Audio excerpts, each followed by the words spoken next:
right, hello and welcome everybody to the dueling stream of MLS and Dani on Direct. How are you, Dani? I am doing well because I am here with you, and it's always a good time hanging out on your show. Well, I mean, at least it looks that way. This is my first time, so don't disappoint me. Your first time. I've been on your show. I think your birthday was the last. Yep. Was that show? Well, actually, it might have been the first and no, it wasn't the first. Was it? Was it before? That was the first and last time you've been on my show. It's a damn shame. They haven't invited me back. See, that's the problem. Oh, I see. Well, you'll have to come back. I want you to come back because I feel like no matter what we discuss today, we're not going to cover everything we want to discuss. We are not, and you are hot. I'm going to turn you down just a touch. I am hot? Well, thank you. It's always encouraging. In both ways. But I was referring to the mic in that instance. All right, let us know in the chat if that's a little better. Yeah, someone had just popped up. Dani, what's going on with your mic? But I think you were a little hot. I don't know how I am. I can never hear myself. So if anyone has any issues, no, you're good. I already did it. Oh, okay. Then I won't turn it down. No, I adjusted you already. No, we're good. Thanks. All right.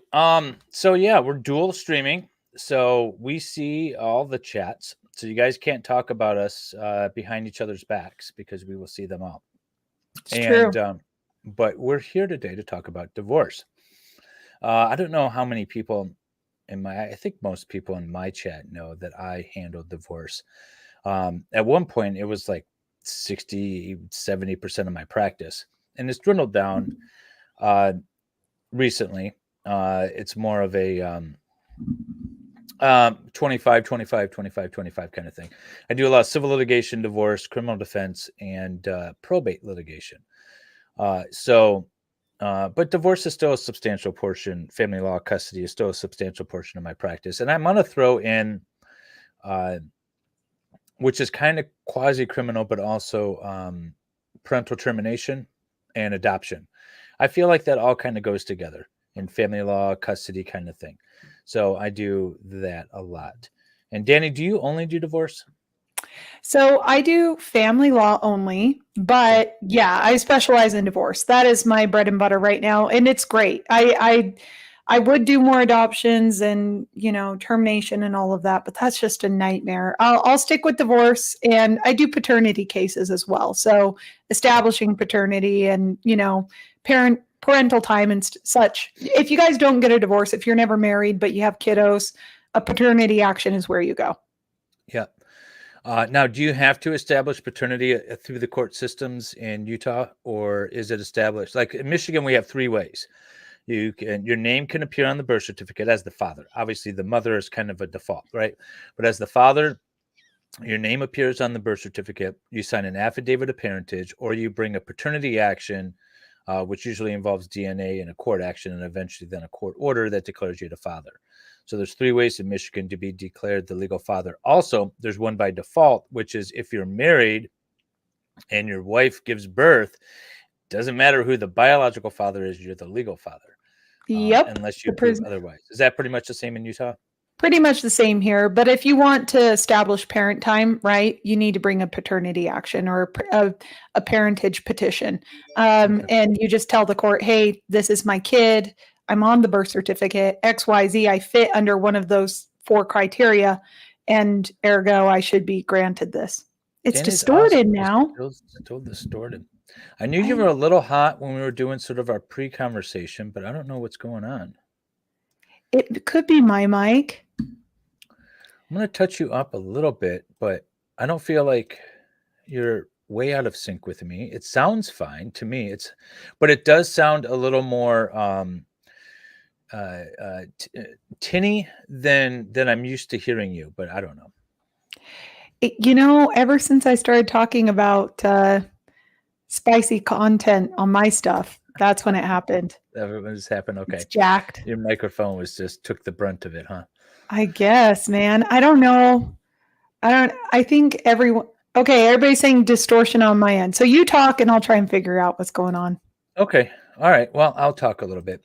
What I wanted to talk about today, hopefully, is with Dani in particularly, if she gets her mic working, is where we are in this country with divorce and where we are going, and kind of maybe what at least I perceive as being some bad things, and what are maybe some good things, that trends, anyways, that I see. And I believe this is me. So Christy Reed became a YouTube member. Thank you very much for being Woohoo! awesome. Welcome aboard. If you go to the members tab, you will find a link to my Discord, which is where we do a lot of our member content is in our Discord. And we have cookies and nudes in there, so enjoy. But we also stream a lot of trials and different things in there. Sounds like a swingers den, cookies and nudes. Cookies and nudes. Cookies. So it's funny. So I established, well, I didn't really. Jungmin and Jamie, between those two, they run my Discord. But so we would have just kind of a couple of generic channels, but then people would start like throwing in, talking about like recipes. So now we have a channel that's just like everyone could share the recipes. So that's where the cookies comes from. But then we Aw. also have like, hey, we're covering Jodi Arias and she has pictures. And so we have a sexually explicit area, and we have, to kind of keep it away from different things. But then we also have the various trials that we cover and a bunch of stuff.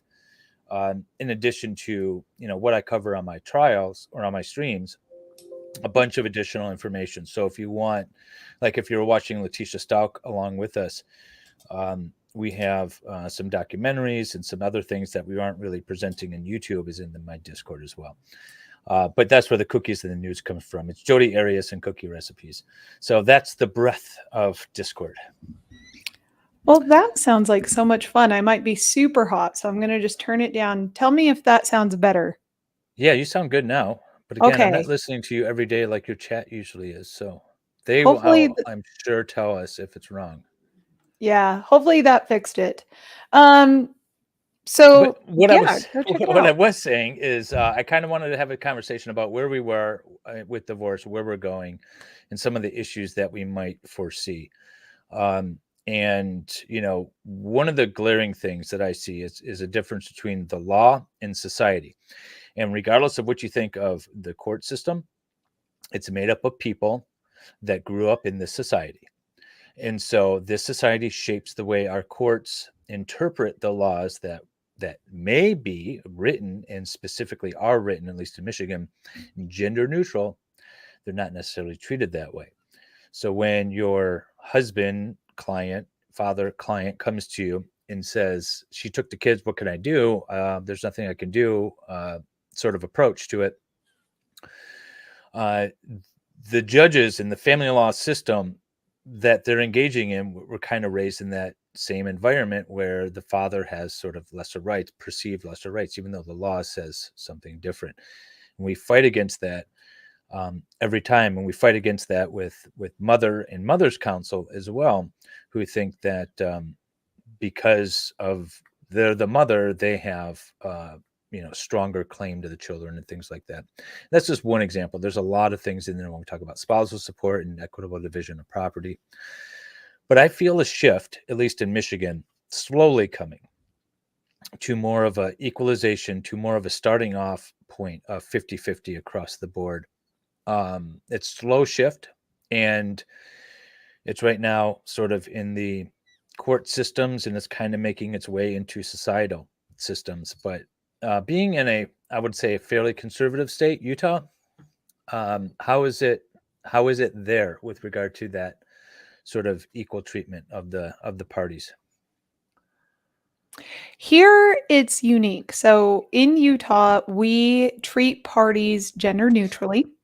And the courts are very good about treating parties equally when it comes to parent time. I will say that I hear often, so client expectations need to be managed appropriately. A lot of clients come in and automatically say, well, I'm mom, so I should have more parent time, right? Or I'm dad and she's just withholding parent time from me because she just wants more money.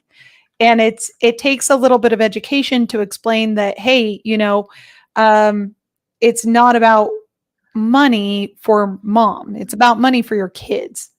And so explaining to them the public policy side behind child support versus spousal support and how those two things are different and why their soon to be ex is going to get more child support the more overnight she has with the children takes a minute to explain to people, because they don't conceptually understand it. I don't think that in our society today, we value the role of a homemaker. And so, because we commoditize it, right? And so the way that I explain it to my clients often is, hey, look, you can either pay a babysitter, right? Someone you don't know, or you can pay your wife. But the reality is someone's got to take care of these kids. And that is a cost expense. It's an expense for the kids. Someone's got to pay for their diapers, for their food, for their well-being, right? For little things like that, that everyone can say, oh, well, they don't need those things. But the reality is you had a kid, and your obligation as a parent is to go above what they need, to provide them what they need, and then above that, to be an actual parent. And so just because you can have more parent time so that you can decrease your child support doesn't mean you should. And so a lot of the times I do fine with opposing counsel, but it always cracks me up when opposing counsel calls and demands their parent time. And I'm like, your bum client hasn't paid child support in 3 years. Like, I'll tell you what, you get them set up on child support payments, and then I will stipulate to you having more parent time. But until he can show up financially for his kids, how the hell are you expecting the court to expect that he'll show up for them emotionally or psychologically or physically? Yeah. If I had an opposing counsel that said what you said to me, I would say, okay. However, the court is not going to take kindly to you holding parenting time sort of hostage to your client's financial demands, because in Michigan we see them as very separate and distinct things. Yeah, they're not. And You they are can't force separate and them. distinct here in Utah too. Don't get me wrong. But if dad is suddenly demanding parent time and he hasn't been around for years, Yeah. the court also views it with a little bit of skepticism Oh, when he absolutely. suddenly shows up after he gets a raise and says, "Oh yeah, I want more parent time." Yeah, there are, definitely circumstances in which that raises some eyebrows. But we have different, no, the same approaches. I have to explain a lot to my clients that when it comes to custody and parenting time, the court does not care about you as the father or you as the mother. The court is only looking to the child. Yep. So I had a case where the parties were never married but cohabitated, and got into a disagreement, and she moved out, and he actually brought an action for bifurcation, partition of the property, because they were never married, and then she filed an action for custody, or parenting time and child support. So we kind of merged them together. We're doing a divorce without a marriage, essentially. And but because he wouldn't allow her into the home, she refused parenting time. By the time we got a motion in place, in an order in place, to get it in front of, we have friend of the court. I don't know if you guys have friend of the court here, which is like a court. Do you guys have friend of the court at all? We have, do you mean like a guardian ad litem? No, completely different. So we have a system here in Michigan that they're called referees, and Okay. they act as sort of lower judges. Think of like a magistrate, okay? And so they will hear the issues first, and we can have a full-blown trial in front of the friend of the court referee or magistrate, and they will make a recommendation, and then each party gets a copy of the recommendation, and you can object to the recommendation within 21 days. And if you object, then you go in front of the judge. Some counties say, depending on what's going on, that the recommendation takes immediate effect as if it was an order, but you still have the opportunity to object. But you can get a lot done with the referee because they kind of act as a mediator, facilitator, but as well as as a magistrate, a referee, making a recommendation as well. Uh, and it's a lot of times it's a smoother process too, and then you don't have to bog down the court with small little arguments. You can reserve the judge for some of the bigger things. So it's a decent system. I don't mind the system, but it takes a while to get everything going in front of that. So by the time we actually get in front of the judge says, well, it's been 4 months since you've seen your 1-year-old and your 2-year-old, you're not going to get the 50-50 automatically, even though, you guys did reside together, 5 months ago for their entire lives, because they're young and it's going to be a transition period. And my client has a hard time understanding that. Well, why? It's because she did this to me. It's not because of anything I did. She left and took the kids. Why am I getting punished? And I said, the court doesn't care about you. Yep. The court is focused on those kids. And that's the hardest thing for some people to get around and understand, that it's not your parenting time with the child. It's the child's parenting time with you. It's one of the hardest things I have to explain to my But clients. there is an interest to the parent too. So, Yep. when we talk about parenting time, by the way, for anyone, I don't want to seem sexist. So when I say the father, what I mean is parent two or parent one. And maybe that's how I'll start referring to it so that people don't get confused, because we have same-sex couples with very similar problems all the time, okay? This isn't a sexist issue. This is just an issue of, look, we don't want to withhold parent time, but we need to ensure that it's good for the children, like you were saying. And that's what the court is focused on, is the best interest of the children. Is it in the best interest of the children to throw them in a situation where they're spending their weekends now or 3 days a week with a complete stranger, who hasn't been involved in their lives and hasn't invested themselves into the children's lives and are now demanding their time with their children? I think it's extremely harmful and evil to withhold parent time, to weaponize your children against the other parent. And ultimately, it blows back on the parent who's doing the weaponization. I think a lot of parents think, oh, well, I will get more custody if I can convince Johnny to tell the court that he wants to live with me. And the reality is, yeah, you may get temporary custody, some kind of benefit by having your kid be a Velcro child to you. But most courts can see right through that. Most custody evaluators can see right through that.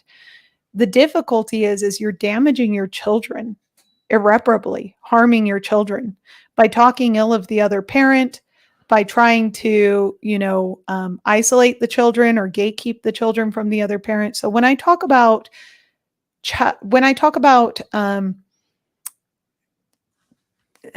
paying child support, that is different than paying alimony. And I think you all need to understand this. Alimony is not the same as child support. I wish that in Utah we had a presumption of 50-50. It's the basic presumption. That's what's funny, is there is this pushback against putting it in statute, right? Having this presumptive 50-50 unless you can prove otherwise, that it's in the children's best interest to not do 50-50. I think that should be the standard, that you should have to prove, like, well, why don't you tell the audience what sort of legislation you were proposing? Because I agree that legislation is not only necessary, but actually reflects where the legal system is going, especially in family law. Yes, and by the way, so 5-6 years ago, I worked on some proposed legislation in Michigan, and we got it through the House floor and got it all the way to the Senate, where it eventually died. But the idea is that we're going to, if you've been married and you're filing for divorce, or if you haven't been married but you guys have lived together such that an established custodial environment has been developed between the child and both parents, when you file for a custody or divorce, the presumption is that it is in the best interest of the child to maintain 50-50 with both parents, unless one of the parents decides and files a motion and proves by the preponderance of the circumstances for a new case that is in fact not in the child's best interest, by meeting certain requirements. We call them the 12 best interest factors that are evaluated. And if you can prove that by the preponderance of the evidence that in fact it's not the child's best interest, then the court can step back and say, okay, what sort of parenting time arrangement would be best outside of 50-50? But the presumption is 50-50. And I had domestic violence advocates against it. I had front of the court referees against it. I had judges against it. I had attorneys against it. Nobody liked the idea. My irresponsible and unsupported speculation is it's a money thing. Less people fighting means less money for the system. Unsupported? I I don't want don't to. know how unsupported that is. I think that's a pretty fair, a fair skeptical Yeah, argument to yeah, make. that was yeah. Okay, so maybe it's a little supported. It was absolutely a financial thing, but what was funny is they argued the exact opposite. They said that this will lead to more litigation, and that's why it's not a good thing. And I said, how is it going to? Because right now in our system, and I don't know if it's the same in Utah. I explain it this way: what you're doing is you're putting two people who are going through a divorce in one of those money grab machines. And you say there's no rules except whoever grabs the most money wins the kids. And there's elbows to the teeth, there's knees to the groin, there's punches and everything else thrown while they're all grabbing the money. And that's the system we have right now, because you incentivize the parties to come hard at each other in an adversarial proceeding from the get-go if you don't start off with a presumption somewhere. Because right now, there is no presumption in the state of Michigan. What is in Right. the best interest of the child? I don't know. Let's assess the 12 factors while they're duking it out. We'll assess the 12 factors. So let's start with the presumption, maybe. But Well, everyone was there against is it. no incentive to start in the middle with your petitions. I No. mean, I tell this to my clients all the time. I'm like, we need some leverage when it comes to mediation. Because Mhm. if we go 50-50 right now, which is a reasonable request, what you want is reasonable. What I want is reasonable. But if we don't start with our big ask, she will start with her big ask.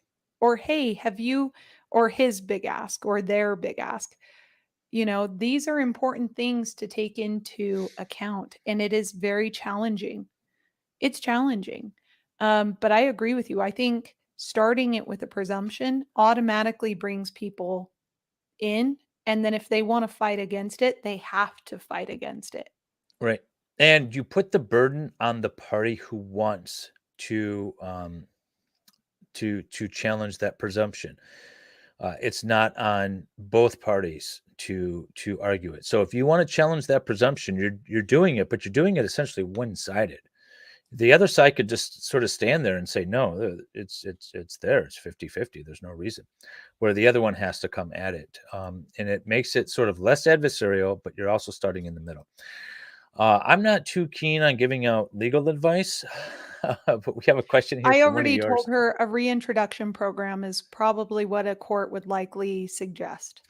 Yes, a lot of counseling, by the way, and this is not legal advice or medical advice or anything like that, but based off of my personal anecdotal experience, if you have children that will say are ages 5 through 30 and you're going through a divorce, those children should probably get some sort of counseling, or at least talk to a therapist a few times, because as much of stress that it is on you, it is more so on the children.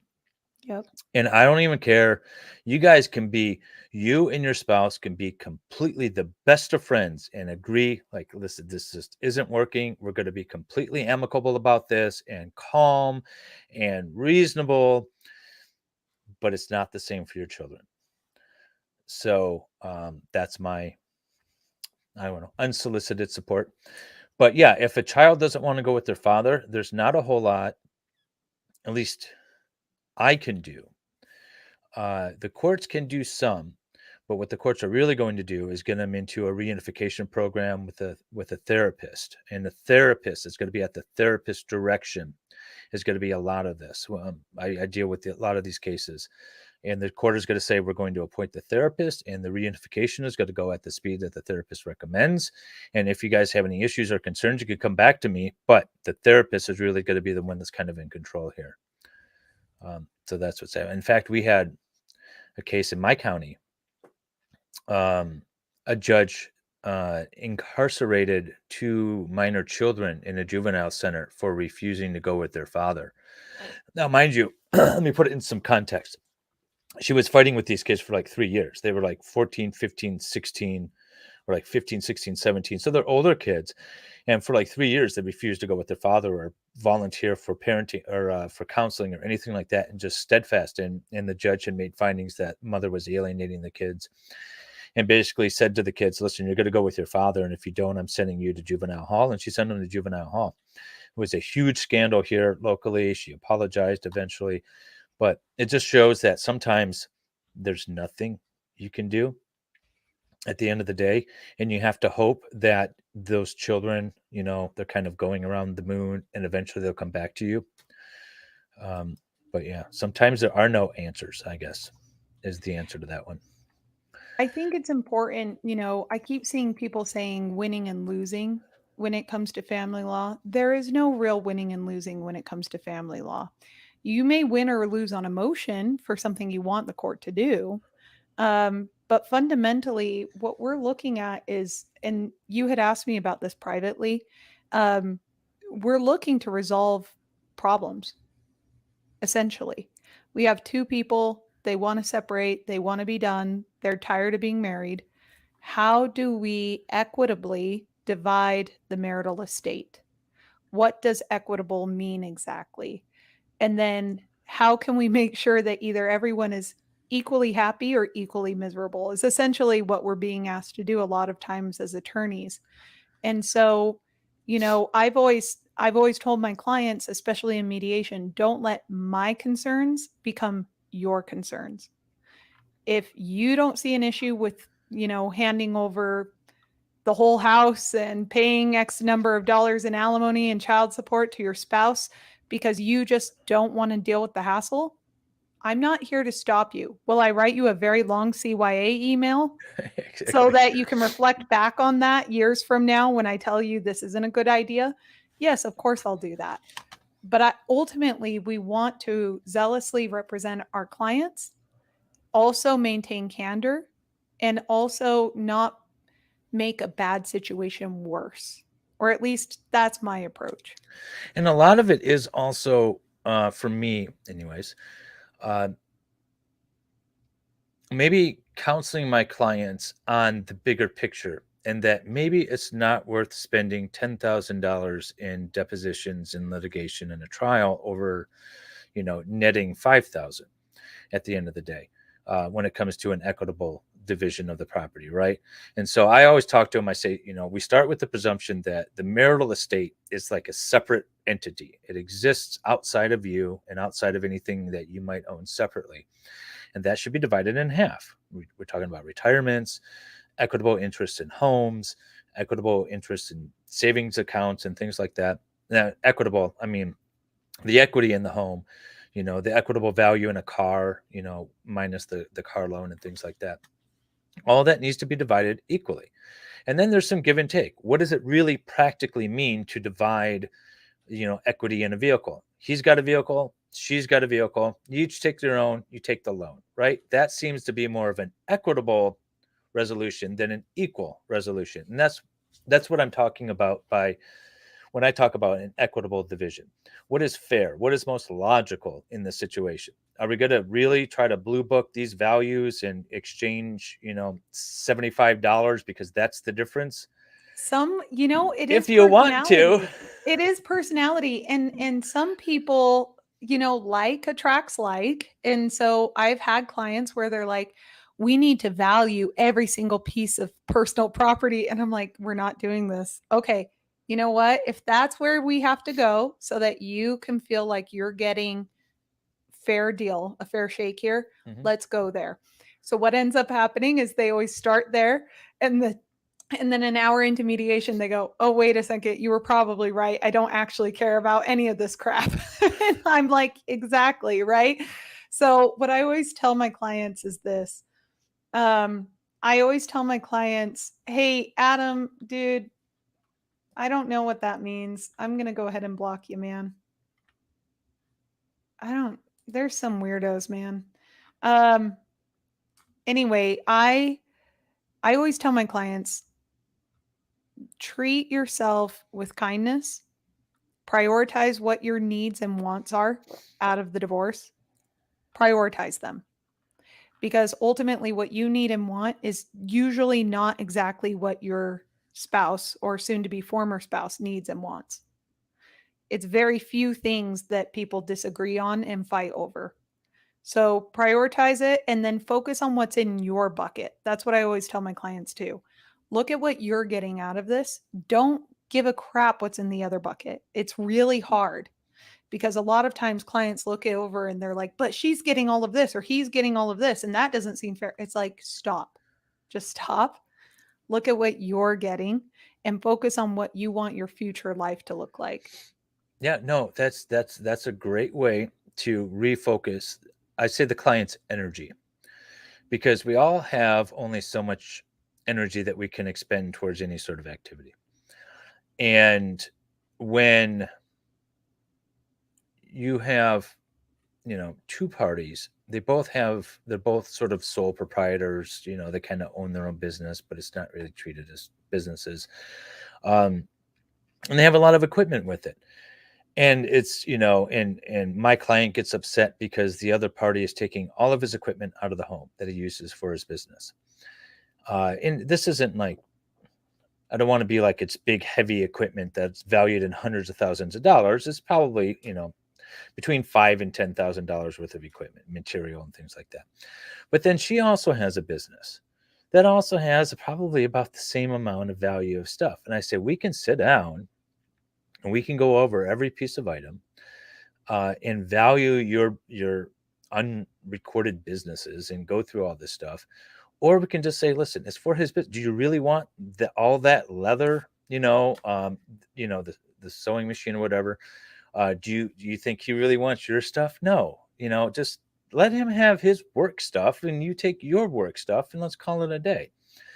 And that's kind of the equitable approach to a lot of these things. And it's, and trying to get the client to refocus on, like you said, what's in their bucket, what their goals are for the future is key. And if you're going through a divorce, understand that no matter what the circumstances are, I don't care how long you've been married. Well, maybe I do. If you've been married 6 months, it's a little different. But say you've been married a few years. Ultimately, what you're doing is, however which way you want to say it, you are doubling your debts and dividing your assets. So understand that there are no winners on a financial end at the get-go. Now, there are people in positions where they could be more sound, financial, better off down the road. But in the short term, you are doubling your debts. You're both getting two new households, taking on all the cell phones, all the utility Yep. bills, and all of that stuff. And your income has now been cut in half. So just understand that nobody wins from a divorce from the get-go, Yeah, financially I speaking. that's really important for people to understand. I get a lot of questions when I initially take on clients where they say, "Oh, I just don't want to be screwed over." And I say, "Well, what does screwed over look like for you?" Let's figure out what that means because I had a client just recently who, bless his soul, he's worked 35 years. Spouse never worked a day in their life. And my client's concern was, well, I don't think it's fair that my spouse should get XYZ, right? Half of basically everything I've earned. And I had to sit down with my client and explain, look, equitable doesn't mean equal, it doesn't mean 50-50. But the reality is that that person has been taking care of all the extraneous stuff in your marriage for however long you've been married, and they raised your children, and you are now separating. You have with the assets that you are keeping, you have the ability to go and earn more. You have the ability to move forward with your life and keep all of the extra money you earn. That person doesn't. And so when you explain to people the situation in those terms and you let them know that, hey, look, you're not getting the short end of the stick, you're not getting screwed, right? We're looking at what's fair for everyone here because it takes two people to have a marital estate, at least two, right? Like you Right. need the Again, in marital Utah, how estate many does it becomes its take? own thing.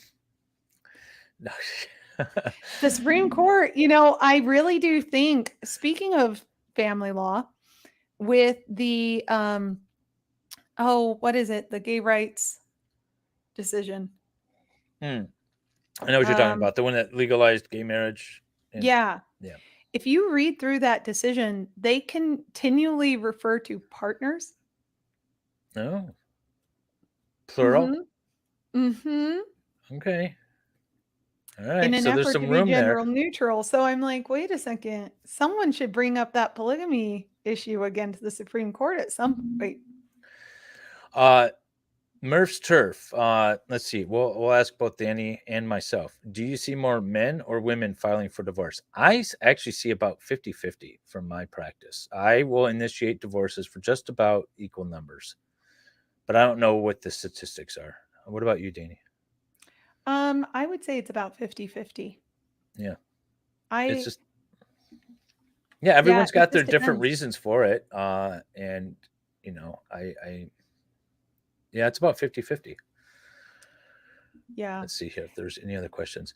So I before we move on, I wanted to know, whom do you recommend get a prenup? Okay. Everyone. Every Um, single human being on earth. As a matter of fact, I would be happy to move out of statutory marriage and move strictly to contract law. Treat every partnership as a partnership. And if you would like to have the state recognize your marriage, you do exactly what you would do if you had a general partnership and you decided, oh, yeah, I want to create an LLC. You go and you have it recognized by the state that sounds and you too take that anti. operating agreement there. That sounds like too anti religious. It's Oh, too I'm all civil. for marriage. Now, if you want to go get married and have a beautiful religious commitment where you become one person, okay, on a spiritual level, in no way am I opposed to that. I'm just saying, in terms of civil unions, you shouldn't have to go to the state and ask for permission. You shouldn't have to, it's a money making machine by the state.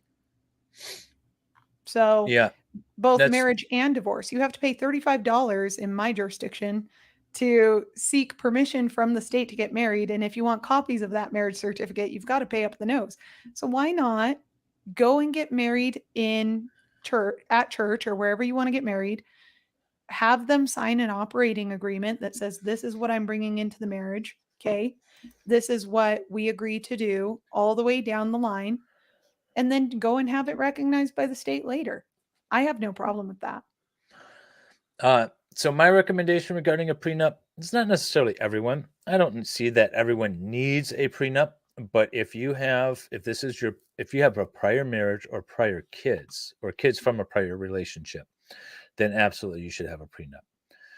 If you guys are both 22 and you're getting married for the first time and you don't have any baggage, kids or anything like that, you have nothing, you're coming from your parents' home, I don't necessarily see a need for a prenup, except to the extent that I will agree with sort of Danny's scenario. A prenup is a great way to develop an operating agreement like you would have with a company. Everyone knows their roles. Everybody knows their contributions. Everybody knows how this business that we're going to call our marriage is supposed to be run. Ideally, in a prenup, you are disclosing financials to each other. So every Ideally, you have to.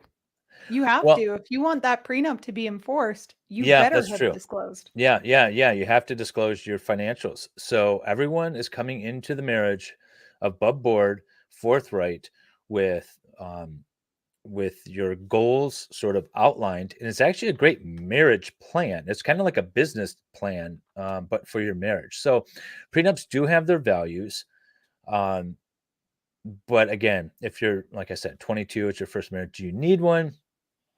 I don't know, but it's a good thing to have. So I guess the question is, would I recommend? I would recommend everyone. Yeah, I would, but not everyone's going to have the good sense of doing it. There's a lot of people that get together for business ventures that don't do operating agreements and everything. And Um, what would you say to them? you're a fool. Exactly. So why would we not say that to a married couple? No, And we I would. think I think it also adds value to marriages when you require two young people to sit down and look at their finances, look at their roles, look at the marriage as though it is something that is going to take work and effort on their part. It's not something that's just, oh, we're in love. If you're in love, hell, there's no tax benefit really to being married. You might as well just stay single. My Um, wife got so mad when we got married, and all of a sudden our combined incomes put us in a different tax bracket. And she was like, "Oh, we pay more taxes now. That's great. What happened to it being like a tax benefit?" It's not anymore. exactly. Exactly. I think that there are so many legal ramifications to marriage that no one discusses when they actually get married, and they treat marriage as something that is a throwaway, right? If you enter the marriage through a prenup and you understand, okay, here are my rules, here's how things should operate, right? If I cheat, this is what cheating looks like. It's defined, right? If I if we don't go and seek counseling, if we don't go and seek some kind of therapy together, I have the right to just leave. I have the right to pull out of this if things don't work out because my partner has decided not to. What's a CYA? It's called Cover Your Ass. That's what it stands for. And the basis of a CYA, the reason an attorney would draft one is a lot of times our clients want to do things that we advise against. Um, and then they do it and they regret their decision and they blame their attorney. And so this is our way of saying, nope, no, no, no. This is what we told you to do. This is what you decided to do. And so I'm going to cover my own ass and my own liability. You can't put the blame on me 5 years down the road. Every one of my representation agreements say that I will not enter into any sort of settlement agreement or even make a settlement proposal without your written authorization. And so when my client wants to say we have a phone call and my client's like, all right, let's propose this, this, this, and this, I then draft an email to that client and I say, okay, following up, this is what we discussed. This is the offer you want to send, yes or no. Let me know. And if they call me back and they have like further discussions and I say, that's fine, but you still got to send me the email telling me to make the offer because I cannot do it without that written consent. And that is not legally needed. It's CYA. Because I don't want that client coming back later to me saying, "Oh, I didn't tell you to offer that." And I was like, "Well, you did because I have it in writing." Clients gaslight us all the time. Hmm. All the time. Not intentionally. I don't think most of my clients, when they do it, mean to do it. I'll tell you all, when you're in a divorce, your mind is not operating at full capacity. You are running on like three cylinders at best. And so you start to make decisions that are not rational, and you think they are. And so a lot of times, attorneys, we're not here to judge you. Okay. Judges are paid to judge you. I don't care about you. Okay. I care about you to the extent that you pay my bills and I want what's best for you. I want the best legal outcome for you. And I hope to take the anxiety out of your divorce, right? Because divorce is very stressful as it is. And I think that our clients sometimes think that we're judging them. I think that our clients sometimes think that we, harbor some sort of feelings about their personal decisions or life outside of the divorce matter or case. And the truth is I don't. So when I tell my client, "Hey, don't talk to your kids about this divorce," it will absolutely ruin your relationship with the court. They will be pissed off. It's not because I care, right? It's because I care about your legal standing. I want to make sure you're protected. Sometimes I care about my clients, right? Like there's certain cases, obviously, where I feel a lot of I we all feel sympathy for our clients. Um, my point I is if we didn't like you, we wouldn't take you on as a client. there's That's plenty of people that I've turned down because I just don't like you. yeah. Um, I'm not afraid to turn down clients that I don't like. If I've retained you or if you've retained me, if I've agreed to represent you, then it's because I do like you. And Yeah, it was someone else said too that attorneys don't care about the kids; they only care about the win. I I've blocked that person. They're extra salty and I think they're just Okay, trying to start fights in the chat and I'm well, not interested in you that. got a new member, Thank you so much, or Randall. returning rather, signed Yes. back up again. Yeah, okay. There Uh, was a discussion about arbitration. I wanted to know what your jurisdiction has for arbitration and divorce. so we have, and that kind of goes along. What if you think you can agree on a lawyer? Someone at Alice had mentioned about hiring one lawyer to kind of mediate a divorce, and then if probably don't need to divorce, LOL, if they can agree on a lawyer. But it kind of goes hand in hand with what I sent you an article about collaborative divorce, and I know this kind of spreading across the country. And the idea behind collaborative divorce is that the parties essentially sit down and come to a full agreement and mediate before they even file.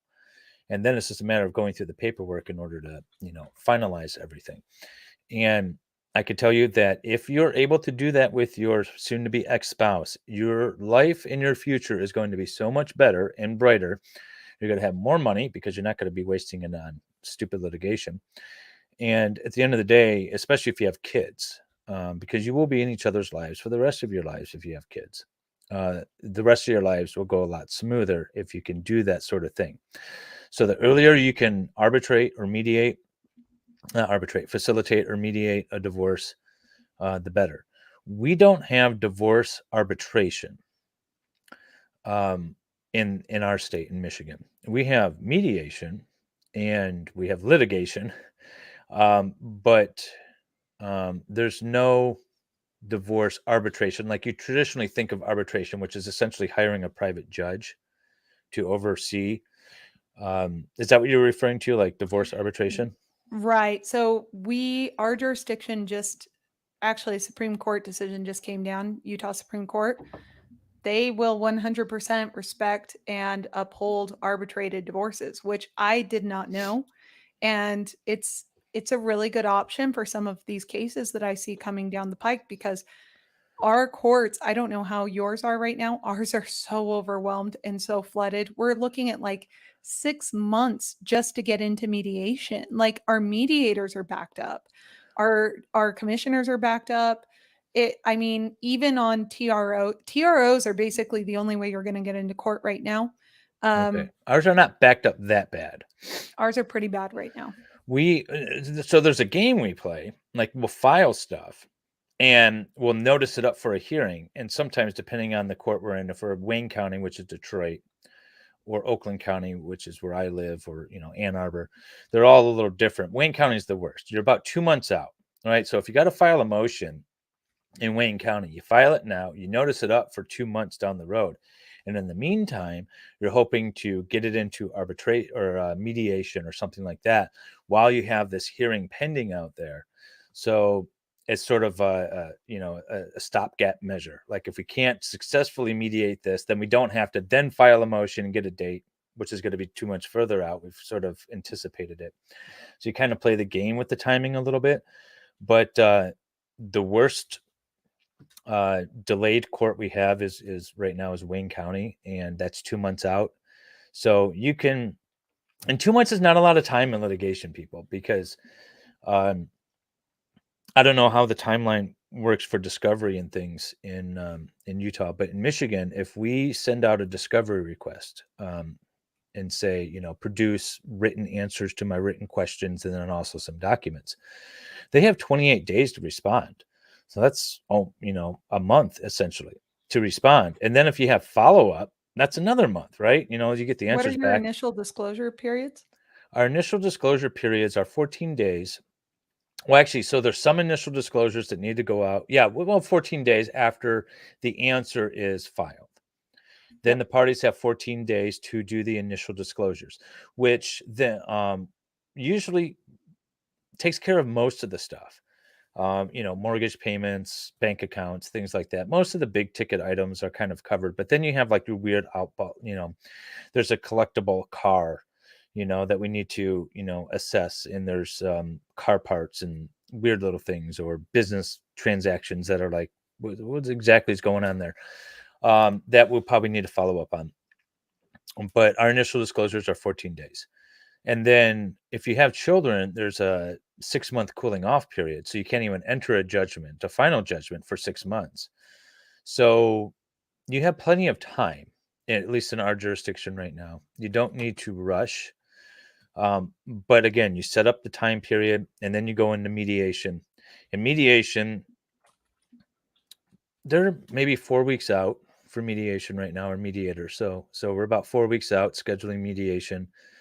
And most of the cases settle with mediation, or at least the vast majority of the issues are resolved. But you were talking about narrowing down the issues. And what I like to do actually, so we do the initial disclosures, and I will sit down with my client and draw up a full judgment of divorce with all the I's dotted and all the T's crossed and all the boilerplate and all the everything. And I'll go over it with my client and they'll say, yep, that's what I want. And I'll say, good, send it over.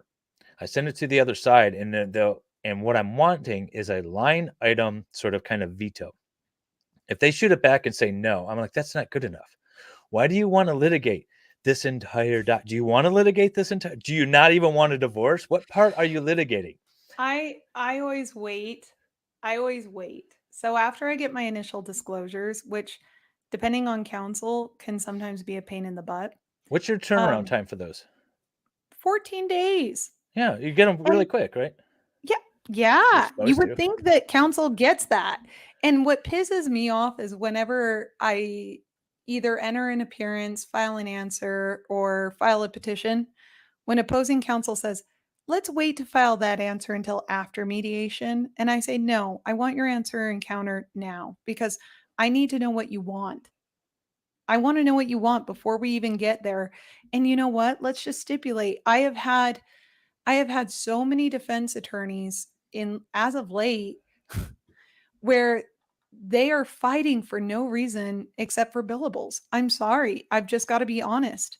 We'll get into mediation and I'll confront the mediator. I'll ask her point blank I'll ask them point blank, is opposing counsel the one who's pushing back or is it the party? And there's been times where I've just handed a stipulation to my client and said, go call your soon to be ex and see if they agree with these things. If they do, go sign it yourselves. File it. I will never charge my client any more than what I have to. I think there's a big misconception out there that attorneys are out there for your cash. Some attorneys, all they care about are their billables and getting their money, and they will file frivolous motions. I've seen attorneys file all kinds of nonsense with the court just so they can run up billables. I'm not that way. I want to get you the most efficient, quick divorce I possibly can that's fair. Huh? I may have yelled at opposing counsel yesterday and hung up on them because they were playing so dumb, and I know they're teeing up a motion, and they wanted me to say something dumb on the phone, and I said, I'm not playing. That's only an hour in. I'm not playing your effing game. I don't know what you're talking about. If you received something from me, then you received it, and if you didn't, you didn't. And they're talking about like a settlement proposal. And I said, last I heard, your client offered a settlement proposal, and I insisted that you put it in writing, and you have not. And I was just like, was so furious with him because this is the attorney that wants to just rack up billable hours and file motion after motion after motion. And I cannot stand those attorneys. I tell my clients right away, like, listen, I don't want to think of me as a lazy attorney. I don't want to fight and file all these motions, and I don't want to do all this. I don't want to bill you for all that. If you really want me to, I'll do it. But understand that you're not going to be happy at the end of the day. I'm going to be richer. You're going to be poorer, and it's not going to result in any difference in outcome. So, like, I had a client. I send over the judgment of divorce. And they're like, well, my client won't agree to that. Well, which part? If you could get me a line item, that would be great. So we know what we're litigating over. Instead, they send me back a completely new judgment of divorce, like their draft, their boilerplate, their everything. And so I'm like, okay, well, now I got to go through this again. And I'm going to be the adult and line item it and send it back. And I said, you really want to litigate? They were going to award certain vehicles to certain people, but then wanted them to pay the cash for it. And I said, this doesn't make sense with this particular case. Do you really want to I don't want to litigate over this. He takes her car, she takes her car, we're done. Why do we want to litigate over this? It's the conversation I have with opposing counsel. And I said, talk to your client and tell them it's not worth it. You know what That's you how should I have am. done?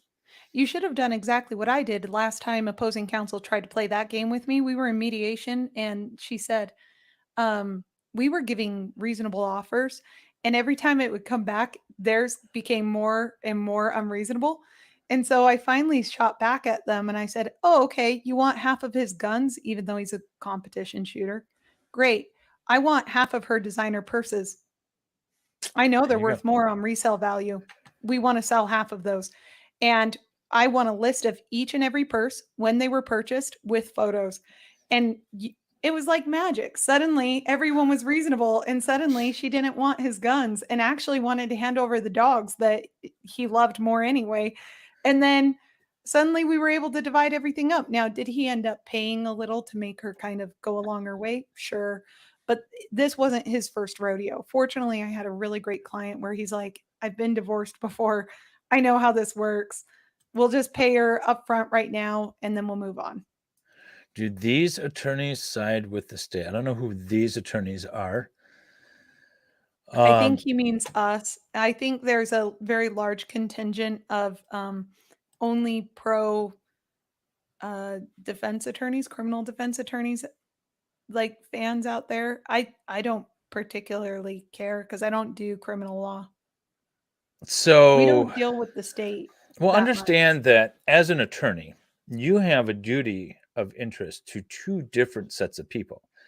The courts, you have a duty of candor to, Yep. and your client, you also have a duty to. And sometimes those duties conflict. A good example is when your client wants you to proffer perjury. You can't do that. So you have a duty of candor to both. And sometimes it puts you in a sticky situation and the clients don't understand that. And then when they say, I cannot file this motion because it's frivolous and I could get sanctioned. And they're like, oh, well, you just, you don't care about me at all We then. are And it's not hired guns, people. Okay, we're not exactly. hired guns. You cannot. I am the reason my billables are so high is because I will save you time and money, and I will maximize your time with your kids and maximize your pocketbook at the end of the day. Okay, that is my goal here. There are hired guns out there. And guess what? They have horrible relationships with judges, commissioners, and everyone else in opposing counsel, and no one will deal with them. And it's a miracle that they have a license at all. So you want to go and hire a hired gun? Okay, go for it. You're going to ruin your entire life, your marital estate, and make everyone else a lot more miserable in this world because you are a miserable person and you expect everyone else to be miserable with you. I am not that attorney. Don't come to me. No, that's exactly right. There are bottom of the cesspool attorneys that will happily take your case and take your motions and take your money and file your frivolous motion and get sanctioned and then charge you for the cost of their sanction. Well, no, you'll get sanctioned. That's what people don't understand. It's not just the attorney who gets sanctioned. If you bring an order to show cause without just cause, Hmm. that's auto attorney fees for me. I'm fine with it. I always tell opposing counsel, and it's so funny because opposing counsel will be like, "I'm sorry, I don't want to. It's my client," and I understand. Okay, I used to work for a firm where the partner, he was one of those billable attorneys, right? Where all he cared about was raking up that bill. And I said, "Look, I understand. I've worked with attorneys like your firm." I was like, "I'll send you cookies. I'll see you in court. I'll win, but I'll only ask for attorney's fees be be ordered against your client because at least you're being a decent person about this." And I won, and I got my attorney's fees paid for my client, which made me happy. And it was great. It worked out. Yeah, yeah, that's the other thing too, is the client is usually on the hook unless the attorney does. So if the attorney is smart, which hopefully they are, they're bringing a motion that they don't really know or they don't really think is sound in either fact or law. They're going to be doing it in a way. By the way, I have my clients sign some of those motions where it's kind of like one, you're not going to win. Two, it's sound in law. That's fine. The facts There's are an really argument. weak, huh? there's an argument, but it's really weak, and I already told you it was, and you're forcing my hand here. And this is the So second time we filing the motion, and you know, in this sort of like, okay, yes, the facts have changed pursuant to what you say. So I'm going to put all these statements that you're telling me in this motion, and then you're going to sign it with the notary. You're verifying these facts in this doc. I'm not verifying it as the. So in Michigan, when an attorney signs, they're verifying that they've done independent investigation and done same all here. this stuff. And you still, when you sign something, you still say that even when your client's verifying it. But what you're saying to the court is that I'm relying on my client's statements because I really have no other evidence other than my client's, what he would be testifying to if this went to a trial or a hearing. So Hmm. you have the client sign it and get it notarized, and then you file it. Because if there's sanctions, be like, I have to rely on my client, Your Honor. you know. Um, Wow. See, here, I don't think we have a rule like that, but I'm going to go look that up tomorrow because if we do, I'll start doing that. I see a lot of people in the chat asking what kind of clients I would take. My general rule is I won't take wife beaters. I won't take DVs.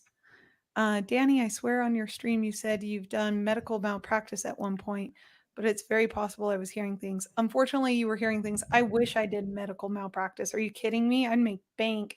But I also can't stand to see people in pain. It makes me really upset. Like my stomach gets sick. So that's why I don't do DVs. Unless it's, someone who has a just reason to be seeking. Don't call me and say I want a protective order against my spouse because they yelled at me one time.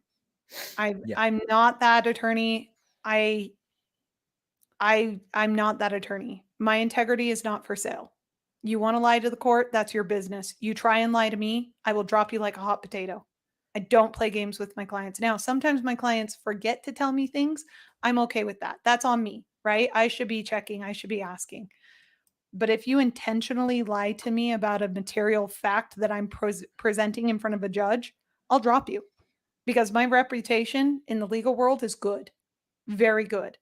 And I will not sacrifice my reputation, my license, or anything to do with my level of professionalism because you want an extra $50 or whatever from your ex. I'm not doing that. Yeah, it's not worth it. Mm-mm. It's not worth it as a professional. And remember too, you guys can say, it's a system, you're all in on it. To the extent that we're all in on it and this is some conspiratorial system, just understand this, that we work with these people daily. We could be friends with them and extremely adversarial. There's the only attorney that I have ever called a fucking asshole in front of a judge in chambers. We're co-counsels now. Oh, You know, wow. he, you know, Is it the one in your opening video? no, no, no, no. Oh, That's okay. actually my brother. But Oh, but no, in fact, we're co-counsels now on a case. And I told them because my clients, I'm a walk soft and carry a big stick kind of attorney.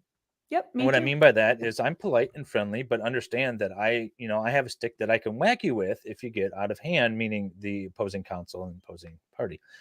Um, but I'm not coming out of the gate, guns a-blazing. If you need that kind of attorney, that's not me. I just can't pull that off. But I do know a fucking asshole that I called a fucking asshole in front of a judge once. He's your guy. And so, but I he's mean, nice enough. He was just, he's just got that personality, right? it's Uh, so funny because people know me as a pit bull. Like they'll refer clients to me and be like, "Oh, she's a pit bull litigator," and I'm like, "Yeah, that's true. Once we're in court, I am." But it's so surprising because when we get in there, I've found my own. I think every litigator needs to find their own genre or style, right? mhm. I take the nice and pretty and cute style because I don't know any other way. I've tried to look super serious and mean, and it doesn't come off well. It really doesn't. I've watched videos of myself. But when I just present arguments like I am here, right now, and I'm very blunt. I have no problem saying, no, that's a dumb idea. I'm not doing that. Right. Or, Yeah. well, that's a great idea for your client, but not so much for mine. So we're not going to be doing that. But what about this instead? Right. I'm that kind of attorney. I'll bury you once we get to trial. So you better hope that we're settling before trial, because if we're having to get to trial and I'm having to use that big stick against you, you bet your bottom dollar I know every single legal mechanism to bury you. And you will be buried in paperwork. You'll be buried in billing. You will be buried up to your eyeballs in motions if I have to. But I'd rather not do that, right? Right. Let's play nice. Let's just get this resolved. I'm all for, if I can call opposing counsel and say, "Hey, what do you really want?" And they say, we want the house, but we don't need the house, okay? We really want 50-50. And I say, "Great. You know what? We want 50-50 too. My guy doesn't really want the house either. The market is at top peak right now. Do you guys want to sell? Can you talk to your client and see if she wants to sell?" Talks to the client. "Yep, we want to sell." "Great. Hey, do you want me to draft up a stip right now?" "Yep, let's do it." We draft up a stipulation. We file it with the court. Boom, bada bing. Divorce is done. Everybody's happy. We haven't spent all of the marital I estate was on going to say, how many attorney's fees and thousands of costs. dollars did you just save with that phone call and opposing counsel being nice and polite to Yep. each other? Yep. If we assume, I try to assume our best intentions on both Yeah. sides. Yeah. And And if you I don't, you can expect get the really worst. expensive. Yeah, I expect the worst because that's what we're paid to do, right? We expect the worst, but I always assume everyone's good intention. And unless you've proven to me otherwise, I'll assume you're a nice person. And I don't know how I feel about this. One of my colleagues today, co-counsel in a case, opposing counsel is psycho. And I don't say that lightly. I mean, like, I genuinely think this co-counsel needs to retire. But my, or not co-counsel, opposing counsel, my co-counsel was like, she turns to me and she goes, "Yeah, but she also paved the way for you and I. And she's from a different generation where attorneys are far more litigious unnecessarily. So I think we should give her a little more grace." What are your thoughts on that? Because I'm not that way at all. Opposing counsel, if you're going to be a jerk, I'll bury you and I don't care. I'll bury Um, you with a smile on my yeah, face. no, absolutely. Like, And sometimes opposing counsel only knows that sort of approach. And so you're not going to get anywhere with a smile. With approaching, if you have an opposing counsel that is, they only respond to that litigious sort of approach, you're not, at the end of the day, you got to beat them down a little bit. Um, and then you can get them to kind of come to the table. So you've got to play their game a little bit until you sort of beat them in submission is my that's approach. sort of my approach. And some attorneys, though, can't be beaten into submission. And this is one of them. And I'm just like, can someone take this cow out to pasture? Like, I don't mean to say that, but like, honestly, she is so bad. And everyone knows who it is. It's literally like, we have a joke because our jurisdiction is pretty small. Like, it's a very small legal community. We all know each other. And it's like, I don't know. That Well, I maybe have I'm I have a being too case hard. like that where opposing counsel cannot be beaten to submission, very litigious. This is the one I was talking about where they're just filing everything just to rack up the bills. And it's even worse when you have a judge on that case that is the type that refuses to make a final decision. And so it drags everything out. When you have a litigious attorney and a judge unwilling to make a final decision, it is the worst kind of combination for the party that it's just like, can we just be done with this? Yeah. Yeah. Um, Adam, move along, troll. This is not your bridge, my friend. I don't know who Adam is, but I don't know who he is either. is He he in just yours or mine? appeared. He's in yours. He's in mine. I'm trying to Yeah. figure out how to block him forever because Don't he's you have being mods? Oh annoying. no, I'm your mod. I'm over here though. I'm on mute. That's all right. I'll just keep muting him for now until he learns his lesson. He's just trying to be salty and start fights in the chat, and I'm not interested in that. Like, this is such an important discussion to have because So, there are so many societal impressions about divorce and preconceptions that people have, and then they get into divorce and they realize it's not that way at all. So I have one of my earlier videos, which was a scripted video that I did back in the day, is I think it's like 13 or 14 tips for people who are going through a divorce. And I can't even remember what I put in those, but I do have some 13 or 14 tips for people who are going through divorce. But I want to know what you think without giving like legal advice. But what are some things that people could do if they're either contemplating divorce and or, going through a divorce that you think makes the most logical sense? And I think of it, Don't what move can out of the house. Don't move out of the marital home. That's rule number 1. yeah. I don't care if you're male, female. I don't care what the situation is. Don't move out of the marital home. Get a prenup. Always get a prenup. Understand what your role is, what's coming into the marriage, what's going to be coming out. Rule number 3, at least consult with an attorney. Pay him an hour, pay him 2 hours. You want to go through and do it yourself, that's fine, but at least talk to an attorney. Rule number Like 4. Nicholas, get an attorney. 2 through 13 are less important. Yeah, pretty much. But no, 2 through 13 are what an attorney would tell you to do anyway, which That's is, kind of the idea, is like, yeah, don't what are move you out of going to the tell your home. clients are like the important things that you need to focus on? Yeah, don't move out of the home. Don't apologize for anything. Yeah. Don't apologize. This is not your time to apologize, okay? If you start writing apologies, it looks like admissions. Don't apologize. If you are going to apologize, apologize verbally.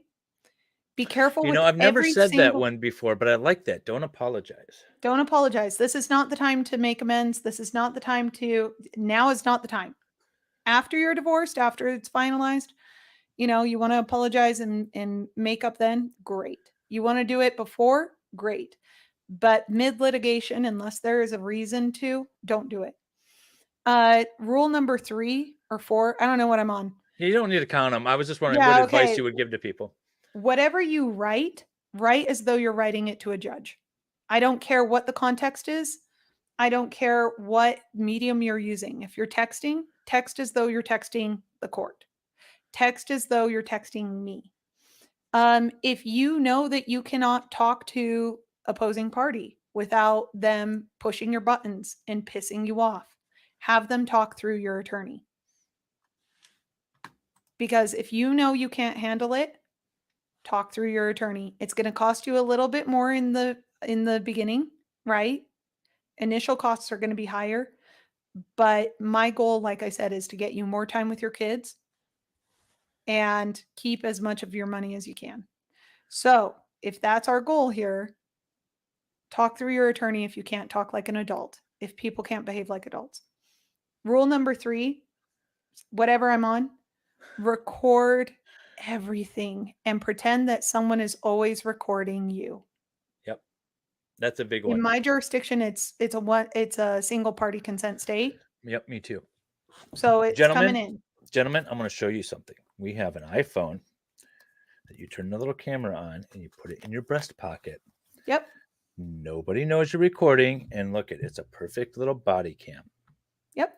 And it's not suspicious at all that you're in fact recording, unless you never wear a button down with a pocket shirt, I suppose. But you do it in a way, one, you're being recorded, so you're going to be on your absolute best behavior, because if you don't, your attorney's going to drop you. So you know that. And two, that you can document all the shenanigans that are going on that you might be able to use going forward in the case. If you guys don't have single party consent states, talk to an attorney in your state about this. Yeah. Yeah, we are single party as well. So are we. So my other word of advice is stay off social media to the extent that you can. If you do put something on social media, make sure that it has nothing to do with your relationships at all. At all. I don't want you talking about the divorce. I don't want you talking about your new boo. I don't want you talking about your freaking stinky link. So many people put pictures of their new girlfriend or boyfriend on Facebook, and I'm like, oh my Or God, they go why? on trips, or they buy new cars, or they whatever. Don't do that. A really big piece of advice, my biggest piece of advice is to my biggest piece of advice is to disclose early and often everything to your attorney. We will determine what is important and what is not important to show to the court. Yeah, You don't that's the know. big one. You don't have assuming you're not an attorney, but even if you are, I don't care. You don't know what's going to be important and what's not going to be important. You could say, "Oh, I'm going to give all this stuff to my attorney because I think it's important," and at the end of the day, it's not. And that one thing that you held back, that was really kind of the key. I'll give you a point. One of my clients, we finalized the divorce. Everything done. Judgment of divorce is signed. We go on the record. The judge signed it. We get a copy back. And then my client says, "Oh, we didn't do anything about the mortgage on the marital home." And I said, "What do you mean?" And she's like, "Well, it's in both of our names." I'm like, "You told me it was in her name and she's taking the house." And he's like, "Oh, no, no. I have this document that says it's in both of our names." Well, that would have been good to know like a month ago before we finalized everything. Now I got to bring a motion. And so give us everything, because if he had given that to me in the beginning, I would have seen, oh, we have a joint mortgage that we need to address. Yeah. You So know, let your attorney know early and often, disclose everything. Same with financial disclosures. This is something that's very important. I see a lot of people try and hide things. Please be aware, nothing is hidden, nothing is secret in civil court. I will find everything. this You is think yours, I by the way, won't? super sticker, by the way. And the Oh, last thank one. you so much, Mac. I really appreciate it. And I did see the other super sticker up above. I really appreciate that as well. Leg Sweep LLC.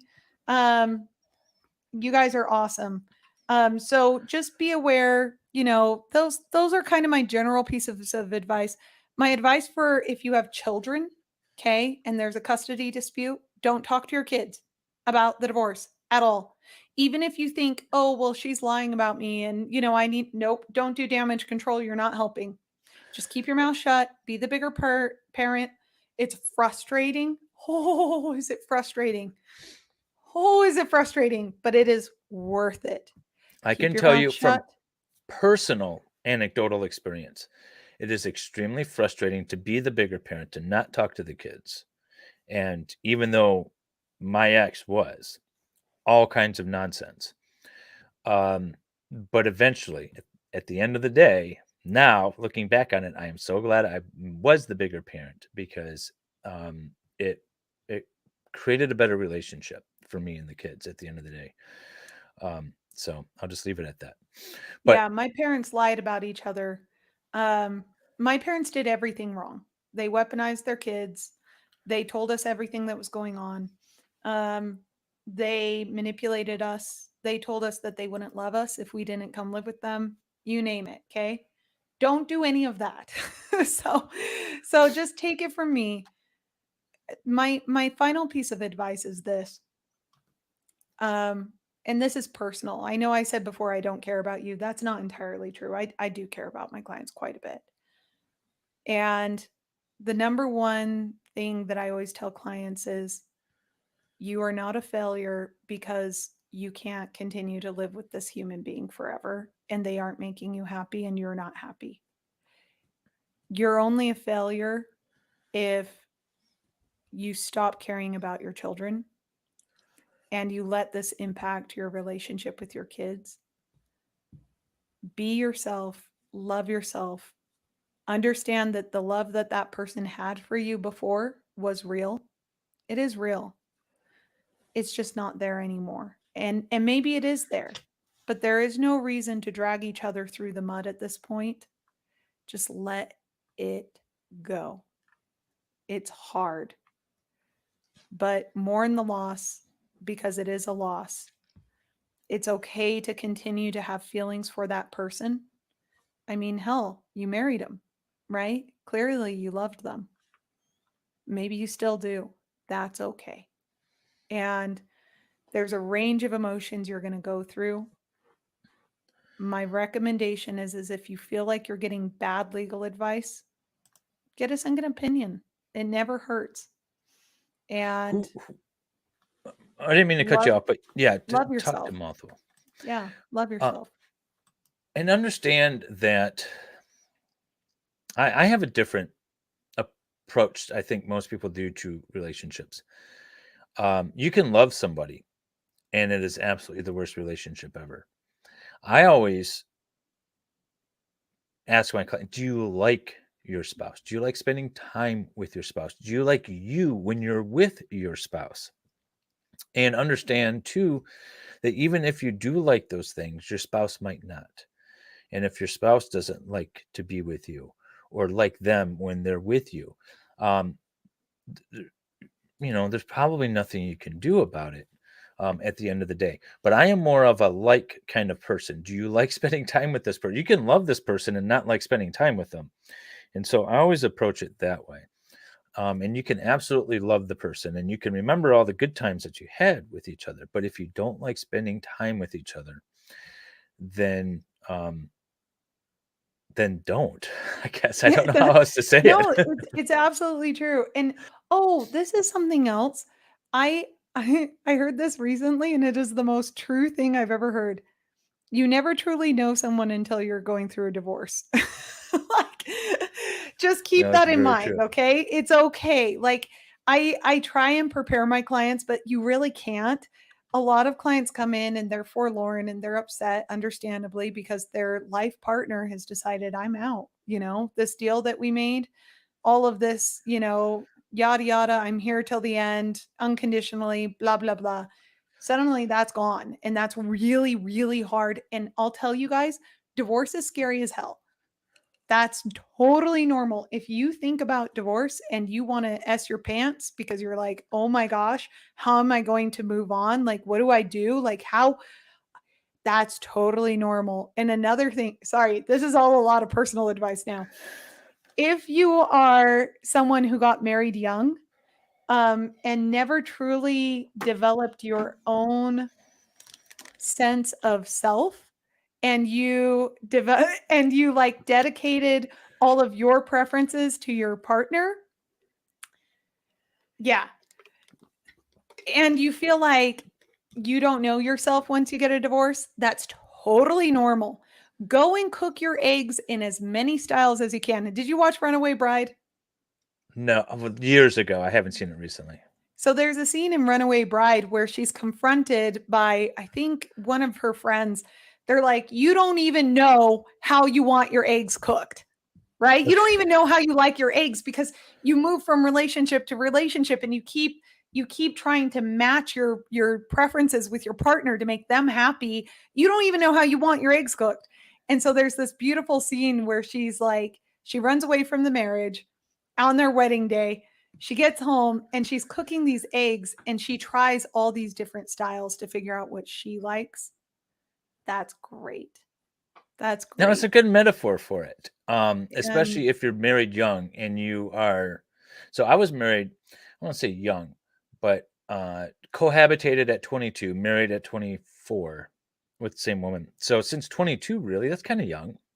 You mhm. don't really have a chance to kind of Your develop brain's your own not stuff. done developing till you're 26, and you're not really an adult until you have a full-time job or paying bills and are questioning your purpose in life. If Yeah, you're not there and you think that you've got shit handled, I promise you're not there yet. yeah. And that's No, okay. It's okay to get married young too. Marriage is a beautiful institution. This is what a lot of people don't understand about divorce attorneys. Most of the divorce attorneys I know have never been divorced, and most of the divorce attorneys I know who have been do so very quickly. And it's not generally very contentious because we know how the system works, and we know that it's not worth it, right? right. And so our fear in that regard is gone. The more so the fear is how to move on. Right. And I think that's a normal experience. Just be patient with yourself, you guys. Be I have patient a. with yourself. How long have you been practicing? Since 2019. Okay. Um, have any of your divorced couples gotten back together? A lot. What was the fastest? Oh, so when you say get back together, do you mean get remarried or Or no, just just like cohabitate and start dating again, or anything like that I of a have romantic relationship, not okay, just be friends. I have one for you. They weren't my client though, but I love their relationship so much. So there's a Hawaiian friend of mine. She and her husband got married. They were 19. And about, I want to say, a couple of months into their marriage, he said something like, "Oh no, you can't go out with your friends." It was something so minor. And she not only went out, she went out, printed up divorce papers, brought him home, and had him sign it right then and there. She was like, "Nope, not doing this." They have been living together as a couple, happily dating on and off ish for like 30 years, and they have Nice. like 10 kids together. They're basically married, but it's just, and there's so many marriages. Oh, the weirder ones. Okay, I have had a couple clients where they get back together like a month later with their new spouses or their new boyfriends or girlfriends, and they like go on trips together with their kids. Oh, that's weird. No, that's weird. That's weird. I've had a few of those, Something's weird. but they're happy. It's just they couldn't work as a married couple for whatever reason. I don't know if it's the pressures of marriage, the intensity of marriage, the fact that you can't get out, right? A lot of people I think get claustrophobic in a Yeah. marriage relationship where they're like, "Ah, I need space to breathe." And so, I don't know. Those are some of mine. What's the fastest you've had? 3 days. 3 days he moved back in with her. And then called me up and, wanted to finalize all the paperwork and stuff. And I was like, "Oh yeah, I got your, I'll get your judgment of divorce and I'll send it to you." He's like, "Well, send it to my new address." I was like, "Oh, you moved?" He's like, "Yeah, my wife's address." I was like, "You moved back in with her?" "Yeah, yeah. I told you I didn't want to go through with this." It's like, "Okay, you told me you didn't want to go through with this after we already signed the judgment of divorce, but okay." Um, yeah, 2 or 3 days. That was the fastest. Now I have another one. I didn't handle their divorce. What a client called me. I ended up taking on the case. They got divorced. He was awarded the home, and she never moved out for 5 years. And then she decided to vacate and wanted to enforce the parenting time order that said that she got all, the kids all the time, and he got like every other weekend and a Wednesday. After living together for 5 years, and she never moved out of the house. And I was like, "Yeah, no, I think there's been a change of circumstances since the judgment of divorce was entered." So, in the court awarded 50-50, of course. But yeah, so I've had that. And then I had one woman. I fought for alimony for her for months. We had, through mediation, we ended up having a trial on alimony. I got her 1.2 over 10 years. Damn. All she had to do was not Don't get married. cohabitate? No, she could cohabitate. Don't get married. She had a That was it? boyfriend. So the circumstances are her husband had a heart attack and was in the hospital. And she Okay. went home and she was like, "I felt calm for the first time, like that I can remember." And she's like, "And then I knew I wanted a divorce." Well, she ended up meeting a gentleman at the hospital while she was going there to tend to her husband, but said, "No, I like him and I want a divorce." And so filed for divorce. We got her 1.2 over 10 years. Yeah, 1.28 or something like that over 10 years. A lot of money, right? Damn, yeah. All she had to do was not get married. That's it. Or die, I guess. Not get married or not die. Right. 2 months later, she married that guy she met at the hospital. It's like, what are you doing? You just threw I away so much money. Live with him. Live in sin. You're 60, but make babies. I don't care. But don't. what?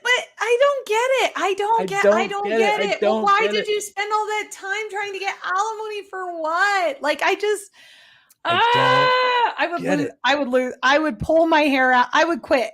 I would You just want quit. I'd be like, you want to screw hear it. you want to hear something else? So he is living off her new husband is living off of Social Security, and she now doesn't have alimony, so she only has the liquid assets that she managed to get and some retirement and a little bit of pension. But they're kind of living kind of poor, and then he dies, and then she is left homeless because the home was in his name, Oh, but Lady Bird deeded to his kids. oh no. And so I'm like, you just like a year and a half, 2 years later after the marriage, I'm like, you're just making so many wrong choices. I don't know what to do for you. But yeah, so it ended up being a sad, but I'm just like, I can't believe I just fought so hard for you to get so much money in Alabama, because they were married for like 40 years and he owned a lot of businesses and she stayed at home, raised the kids. She ended up moving in with one of the kids, so it's fine. But it was just, yeah, it was a sad story. All right, here's a question for you. If your PI has obtained photos of your spouse shagging someone else, will that give you an advantage in court? Not in Michigan, except when it comes to alimony or spousal support, potentially. Same here. That's the only advantage you'll get. Also, if your ex-spouse is shagging, bring that motion to terminate alimony as soon as possible. In Utah, we don't have that in Michigan. Yeah, you can whatever, as long as you're Well, not. you can shag, but if you see his work truck in your ex's driveway more than one night, get someone to track them, get a PI, and bring that motion to terminate alimony. How do you avoid TPO? I don't know what TPO. Temporary protective order. Oh, okay. TPO from X trying to take things harder. Fight now, fight hard. That's one of the things that I tell my clients a lot, especially my fathers. When they're like, well, I'll give up, I'll agree to like this minimal parenting time. I'm like, well, is that what you think is best? Because if not, your time to fight is now. And in Michigan, once you get in a parenting time and custody order in place, you have to kind of move heaven and earth in order to change it. It's not just something that you can just bring emotion on. So I say fight now, fight when the fight is there. Don't wait. Don't try to do it later. Put in your efforts when the fight is on. Yep. Yeah, always contest your TPOs. If they're frivolous, just contest it. Worst case scenario, you get ruled against temporarily, and then you take it to an evidentiary hearing where you win. And my other advice is to avoid those. Again, record, document, and always speak as though you're speaking to the judge. Always write as though you're writing to a judge. Let's see, have you had clients change their minds and decide to stay together after contacting you? Yep. Yes, we have it all the time. What percentage for you? I would say like 15, 20-ish for me this year. Mine's not that high. No, I would say 10 to 15 this year for me. No, and it might be that high. Maybe 10%. I think what happens a lot of times is people get, their partner will walk them all the way up to the edge, right? And they'll both look down and go, nope, never mind. And they'll walk all the way back. Or they'll separate and try to start dating. That's what I see the most, is they'll download a dating app and be like, oh, never mind, I'm going back. Okay. Now, that doesn't always happen, but it certainly can. Dating in your 40s is horrible. Thank you.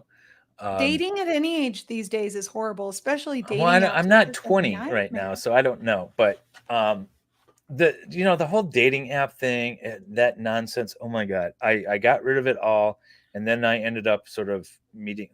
I knew my wife before, but sort of reconnecting, I guess, with my current wife. IRL, right? IRL. That's the way to do it. I don't like the whole dating scene. Separate. Do you guys have legal separation in Utah? We do, but I don't really get it. I've got to be honest. Like I saw a legal separation complaint just recently, actually, and I was like, I'm sure they're useful. I have not had a opportunity to utilize them. So, in Michigan, we have Dearborn, and Dearborn's like the little Middle East of United States. That's true. We do have this. I not me, but a colleague of mine. They just had a case just like this. So keep finishing. Yeah. So it's a divorce in that religion is extremely, or even just in that culture and that family, is a big no-no. And so a lot of people will file for legal separation. And what it basically is that for legal purposes, you keep your finances separate. You're no longer obligated like a partnership. Your spouse can go incur tax debt and you're not held responsible and things like that. You live separately, but legally you're still technically married. And so, but you still go through the custody and parenting time thing if you do have children, and all of that is established. So as far as the government or your church or whatever is concerned, you're still married. You're just sort of living apart and you have no financial obligations to each other. The thing in Michigan, though, is that either party can at any time convert it to a divorce. Oh, So okay. without any extra steps, even after the judgment of legal separation is entered, all they need to do is file a petition to turn it into a divorce, and it could be done. And so most of the time, one party will file it, and we'll kind of explore that possibility. But at the end of the day, we usually convert it. I have never actually finalized a separate maintenance, although we've started them. So most of the time, someone wants to just convert. You're like, well, if we're going to be separate, we're divorced and we're done. But they do exist. And the other thing is that you can dissolve this judgment and get back together. I actually know a couple that got legally separated, lived apart for like 10 years, reconnected, got back together and dissolved their legal separation. And they were never legally divorced, and they just dissolved their legal separation. And got back together. So that's another way to do it too, without actually getting remarried. Although they did have a ceremony, I believe. So yeah, so there's a couple advantages, I guess, to doing it. I don't really, other than sort of social norms or conventions, there's not really an advantage to it over a divorce. I would just say, just finalize the divorce and be done with it. What are you saying? There isn't a lot of single women in my area. Yeah. Yes, that's what we're saying, Nicholas. That's exactly what we're saying. Every time you go to that certain website and they say meet single ladies ready to in your area, they're lying to you. Take a cookie, have a lookie. Oh, that should be your new tagline. Take a cookie, have a lookie. Yeah, For the take a cookie, Discord, have a for the lookie. members, to entice the members. Yeah, that's what we used to say about when I was regularly attending church. We would say that about like after church events in the singles church areas. Take a cookie, have a lookie. Nice. Did we plan the pink? We didn't plan the blue, nor did we plan the pink. It just so happened. That's We're just so funny. we're just like thinking. All right, so we're going an hour and a half so far. I don't know how long we want to go tonight. I'm just like having a nice conversation with you about this. But what are some major concerns you see in the system, and what do you think could or help fix the situation? Oh, okay. So there's a lot. And I don't know if I have all the solutions on when it comes to family law, but there are some serious problems. I think I agree with you that one of the primary problems is not setting some sort of presumption when it comes to custody. I do think 50-50 should be the presumption unless there is a compelling reason not to. And I think that your burden of proof should be by a preponderance of the evidence not to. And then the retort, I don't know even if preponderance is the right standard. So what our proposal was, and maybe I didn't explain it right. So at the onset, so we have no final judgment. All right, we might have temporary orders, but there's no final judgment. If you want to challenge the presumption and say that one parent should have more, then you have to meet the preponderance of the evidence burden. But once you have a final judgment, then in order to challenge it after that, you have to present clear and convincing evidence. And I would be more in favor of that, except here's a huge problem in the system. No one knows what clear and convincing means. I know you can define preponderance, but you can't define clear and convincing. Nope, you can define beyond a reasonable doubt. You can define preponderance. Try and define either to yourself or the court what the hell clear and convincing means. Well, it creates a clear picture in my mind of, I don't know. This sounds like a lot of puffery, and I don't like pretty much puffery in is. the law. Yeah.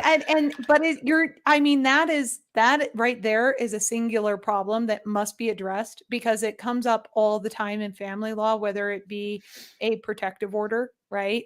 Because that's a clear and convincing standard, but judges either tend to treat it as a preponderance standard or a beyond a reasonable doubt standard. And there doesn't seem to be any sort of consensus on what it means. Yeah, I feel like it's treated more like a preponderance than a reasonable doubt standard. We have a weird, not a weird. We have our system is that if you post judgment, if you want to make a motion to change custody, you first have to establish that there's some ground rule or some grounds in the best interest factors by the preponderance of the evidence. Then you have to that sort of then opens up the evidentiary hearing phase. And then if you want to actually change it, you have to prove by clear and convincing evidence what the actual change should be. It's kind of a weird little system. No, I get where you're going. I think it's the step in the right direction. I just don't know about the standards, but I do think that's a step in the right direction. It would be nice if there was a presumption of 50-50, Yeah, that's the big unless thing. That's there's what I a want. compelling reason not to. Maybe I'm okay with keeping the compelling reason being in the gray and then applying the 12 factors, right? Yeah. Yeah. Um, I'm open to that. I like that. What's another major concern I have? Another major concern that I have is in an effort to make divorce more accessible, more people are screwing themselves over in divorce and coming to me asking for help. A How do lot. you mean? So I Like, compare. So here in Utah, I don't know how it is there. We have something called OCAP, which is basically an online system where you can go and file your own divorce and you answer questions and it fills out the form for you. And you guys just go ahead and file.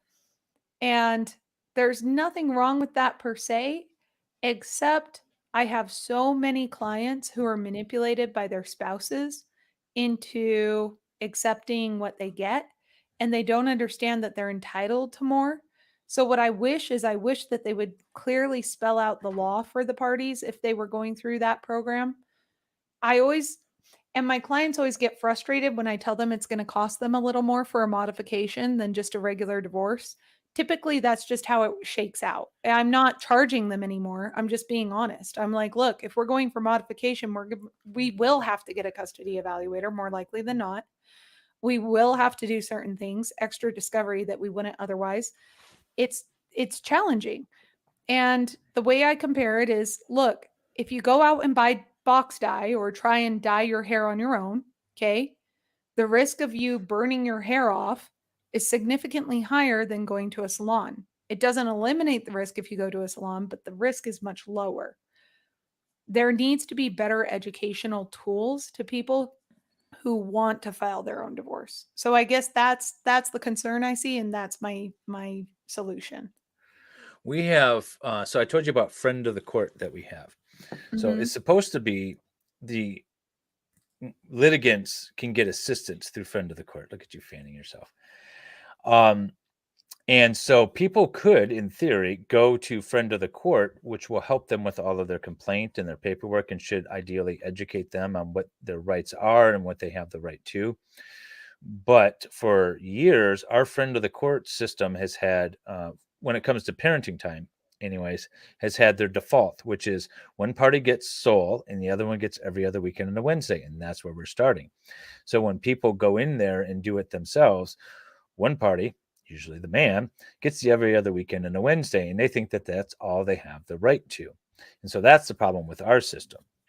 And one of our things that we were doing in this law was we're going to start with a presumption, and then we were going to compel friend of the court to give a little pamphlet to every litigant, whether they're the respondent or defendant or the one filing, sort of here's the presumption and here's what this means and here's what you have a right to, because we have certain rights that end up going in the final judgment of divorce, but no one tells the parties ahead of time that these are their rights. And so we were going to compel friend of the court to do, and that's why one of the things friend of the court did not like, that we were putting an extra burden on them to compel. And one of the questions was, this is actually one of your super chats, I believe. Yeah. Oh, Soul Souffle. Hey, thank you so much. Can I boop him since it's mine? Yeah. My blessing to you is that you never go through a divorce. If you do go through a divorce, may it be as stressless and painless as possible. And may you not pay up the nose for your attorney or to your soon to be ex. May your rights be represented and may your children love you in the end. Boop. Okay. What happens to child support when the providing parent dies? Interesting question. You have to continue to pay child support. The estate pays child support. In my, I don't know how it is in your jurisdiction. This is speaking for Utah. In Sure. the state of Utah, you can put in the divorce decree that someone is to maintain enough life insurance that it continues to pay out the child support obligation until that child reaches the age of 18. Correct. And we have the same thing. We usually put it in most divorce judgments as well. And if the person didn't have it, you could sue the estate to get that. You also have in our default estate, whether you have a will or not, there is always a family allowance too that comes off the top of the estate assets. And that family, and that's before medical bills and taxes and everything, this family allowance. And that would also go towards the children. And so if you are collecting child support and your ex-spouse dies, make sure you follow up with the estate and those life insurance things, because there should be some stuff out there. But on that, one of the things too with friend of the court in my state is that they get funding from the federal government. I might be mistaken, but I believe it's dollar for dollar matching funds. So every dollar that transacts through the system in child support, they get funding. The friend of the court. The friend of the court gets funding. Oh, that's nice. So, but it I was going to ask how encourages they're paid for. it encourages unequal parenting time, because our child support is calculated based off of the number of overnights and the parties' incomes. So if the parties' incomes are fairly equal and the overnights are 50-50, no child support is exchanged, and therefore the friend of the court doesn't get matching funds. And so that's one of the reasons why we have such an issue with that, trying to get that presumption. And that's why their default is every other weekend too, by the way, because it doesn't matter even if you guys are making the same, or the one with the child makes more money. Every other weekend and a Wednesday is so much lower child support that somebody's paying. So here we have a calculator, by the way. I would recommend you guys check out the state calculator. Do you have something like that? We do. We have a state, and then we also have some private companies that produce software. Yeah, I recommend the state here because that's usually what the court goes with here. You just plug in the numbers, plug in the number of overnights, plug in the number of kids, boom, bada bing. Here's your child support award. I like it. I think it's great.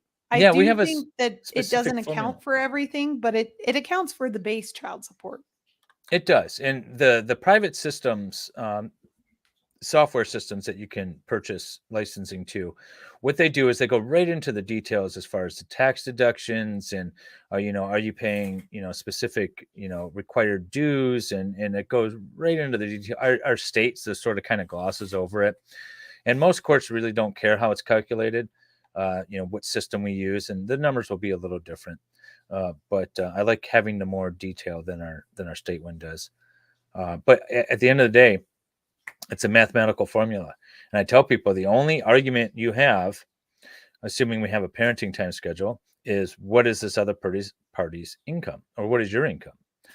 Because if someone's voluntarily unemployed, we'll impute income very quickly on you at a minimum wage. But if you have a degree that can net you 50,000, we're going to impute 50,000 on you, whether you actually make that or not. Imputation is my favorite thing in the world. I love to impute income where people have said there is none, because the reality is, this is a piece of not advice. This is not advice, but it's something to consider, people. If you think that you will take a lower paying job and get out of paying child support, good luck. If you think you're going to quit your job and stop paying alimony, good luck, honey. My recommendation is go get your judgment enforced. Go get your judgment enforced and have, I don't know how your jurisdiction works, but here we have the Office of Recovery Services. They're the ones who will just take money from people's paychecks. And that's the best way to get paid. So we have income withholding orders that go out to your employer. So when you have to disclose your employer, and you have to inform friend of the court of who your employer is if you switch jobs and things like that. And income withholding orders will go out to your employer, and it'll say you are an employer of this individual, and you must take from their paycheck this specific dollar amount and send it to this address every pay period. And if you don't, you will be in contempt of court. So of course employers are going to do that.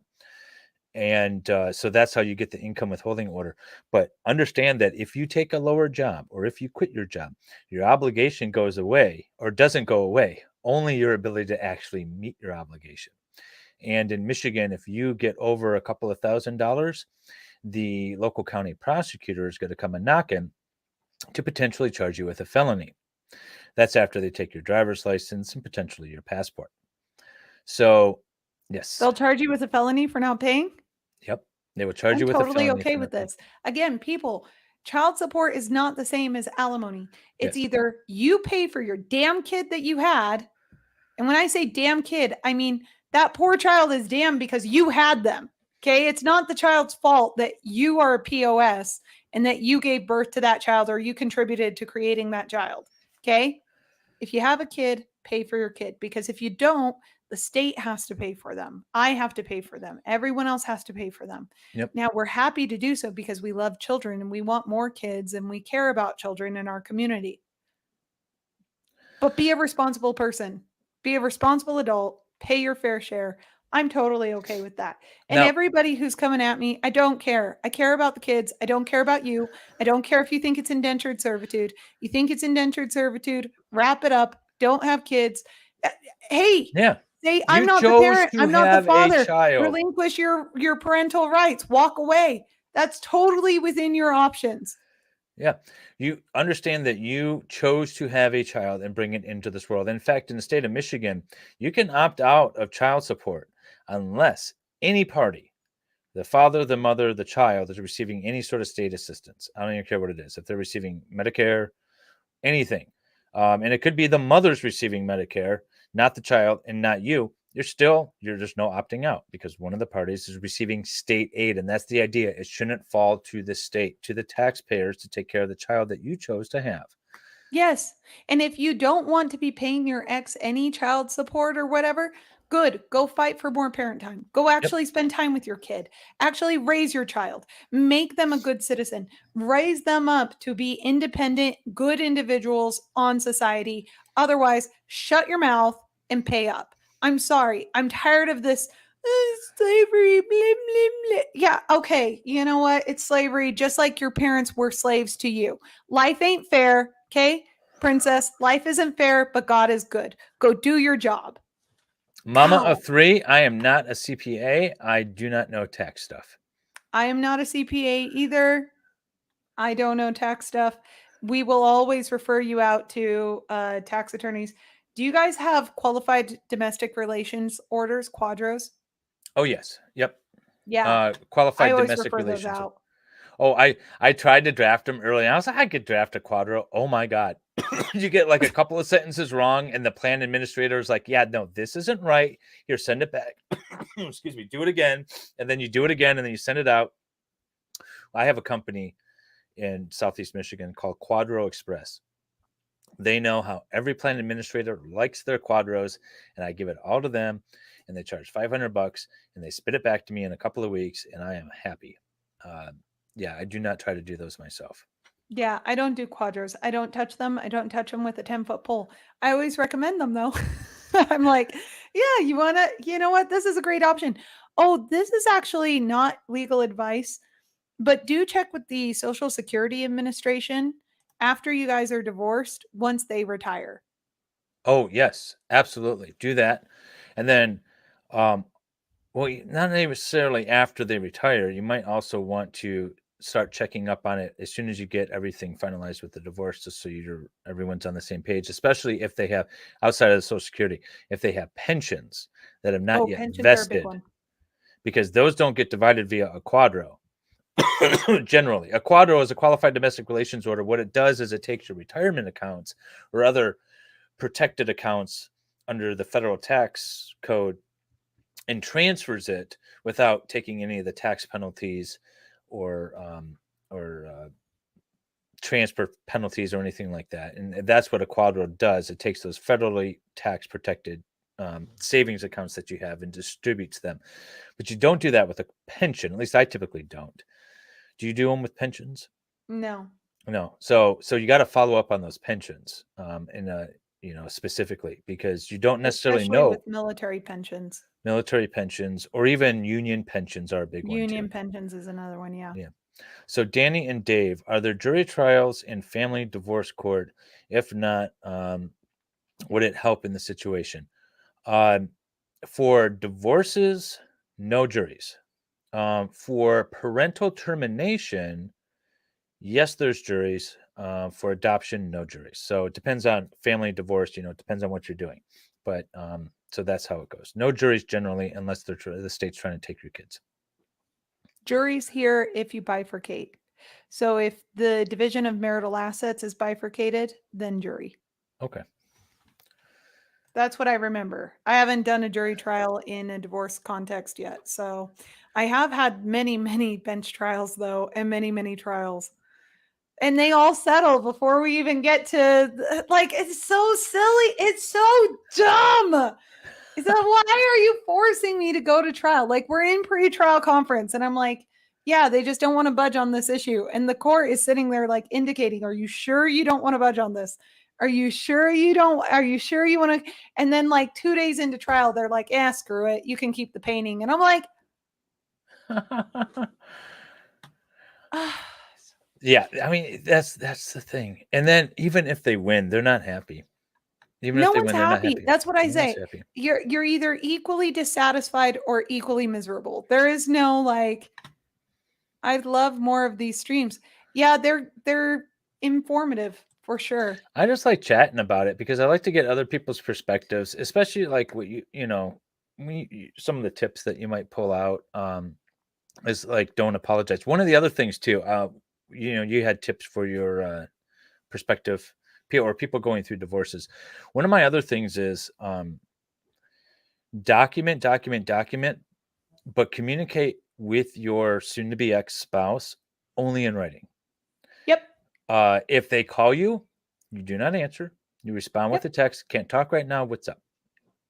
Or you're doing it in person and you got the camera going. Do not communicate with them over the phone because whatever is said is not documented really at the end of the day, and it could make things a lot worse. And it's not documented in a way. When you're sending a text, remember Dani's other rule, you communicate as if the court's going to read it, because the court will be reading it. I will be reading it, and opposing counsel will be reading it. It doesn't matter if you give it to me or not, because your spouse has it, and your spouse is giving it to their attorney. This reminds me of something really quickly. Yeah. In your divorce decree or in your settlement documents, you would think it doesn't need to be said, but it does. Make sure that there is a mutual agreement to destroy any explicit photos of each other. Yes. I forgot to mention that. That is important, and people forget it all the time. And then they come back later and they want to sue, for distribution, or they want to get their ex-spouse charged with revenge porn or prawn, right? Or whatever it is that they're trying to do. Just avoid that. Avoid all the mess, the drama, and everything. Get it in a decree so that it's easy to enforce should something inadvertently or intentionally happen. Brent believes that juries should be mandatory. No, Lord, no. No, divorce is embarrassing enough in society. We don't need want 12 6 people deciding where your kid's going to live. That'd be bad. Yeah. This is actually yours, Wendy H. Aw, thank you. Wait, I just saw that. Hey, thank you so much, Wendy H. She's so sweet. So she's moderating on your channel and is just giving me money because she's the best. Yes. Wendy H, to you, I bless you with glowing skin always, because your skin is so lovely. I bless you with many, many travels this summer that you do not have to pay for. Boop. Wendy's going to be very happy with travels, free travels. I love free travels. Um, What is the most have you ever had a case where you don't want to look at the evidence for embarrassing reasons? oh, Like where you feel yes. like you need eye bleach afterwards. Uh, yes, but not a divorce case. Oh, Not a divorce. I've never seen those where like, and here's, these graphic images or anything like that. Not how in a do they divorce case, find no. me? Huh? How do they find you? How do they find me? I've resorted to just like calling over our tech guy because we have a great firm I work for, and we have one tech guy, and I just call him over and I'm like, hey, I need you to redact this and make it presentable to the judge. Please I'm blur trying. these items. Thank you. Not in a divorce case. I mean, I've had, odd cases, but I've not had those kind of pictures presented in a divorce case. No, I know I haven't. And that's maybe why I never thought of like, hey, putting in your judgment of divorce to destroy all explicit photos. I don't think I've ever asked if the parties had those, and it's never come up. And so I've never really had to deal with You that. But you may want to mention it because I have clients sometimes who bring up swinging activities that they may have done during the marriage, and their concern obviously is it going to affect the divorce? And my response is always, well, it depends, right? And then two, what where a lot of the concern too is with like boudoir type photos yeah, where they'll get a whole photo album. You want to make sure that you include that album in the division of assets or just slyly sneak it in there by saying parties should hand over or destroy or provide evidence of destruction of explicit photos. maybe it's where you live that brings these people. I don't know. I don't It get could be. it. It could be. There's a lot of swinger cults in Utah, and I've Yeah. mentioned this before in other streams I've done a lot. So this question is: are you seeing more divorces among seniors who have been married over 30 years? I don't know. I see them. I handle them. I don't know if I'm seeing more. I might not be in the practice enough to have seen more. Um, but I have recognized and assisted in, we'll say, constructive divorces for estate planning and other financial purposes. Have you done any of that? Can you explain a constructive divorce to the audience? So when I mean a constructive divorce, it's, when people are getting up there and they have, we'll say that they haven't done the best of financial planning for government assistance, Medicaid, Medicare. Um, they have a decent amount of assets, but they don't want to deplete it all when one becomes sick and things like that. There's a constructive way to divorce people. It's a divorce. It's actually a full divorce, but you do it in a way where it sort of benefits both parties in securing their assets um, for, I guess, end of life planning. Sort of like if you're going to get Medicaid or Medicare, rather, um, someone's going to go into a home. Their bank accounts essentially get depleted until the point that Medicare, kicks in because they're going to require that you pay some of your, a lot of your stuff first. But there are certain assets that are protected from that. And so what you can do is a constructive divorce where they actually get divorced. The protected assets may or may not go to the individual that is getting the government assistance or the need for the aid, and the unprotected assets may or may not go to the other individual. And it's kind of an estate planning thing. And then you'll have quick claim deeds and later bird deeds that are incorporated with it. That I see a growing trend in because I see people less and less planning for the future, but more and more should have with a lot of these government assistance programs. Or even tax obligations upon death, depending on the assets and things like that. Keeping things out of probate, just a variety of different things. That's what I mean by sort of a constructive divorce for older people. I see. So I haven't done a ton of those. I've done maybe two. Um, I I don't know. Every divorce for me, I hope, is a constructive divorce, right? Like I just want everyone to get along. That's my whole thing. Like I like everyone. I just want the parties to separate as amicably and happily as possible in a way that makes sense for the whole family. Yeah, no, it's nice to think of it that way, although sometimes it's not it's not reality, but yeah, so a constructive divorce is sort of a friendly divorce, and we're going to take advantage of it to the extent possible to make sure that both parties are financially stable in the way that is most appropriate for them, given their age and income and benefits and all of that stuff. It's just a way of doing that. Have you ever dealt with a fraudulent divorce? What do you mean by fraudulent? Meaning a divorce for the purposes of filing for bankruptcy? Oh, no. No, I've never done that. At least I've not never that I've done been that told either. of. Never. No. I would never intentionally do that ever. No.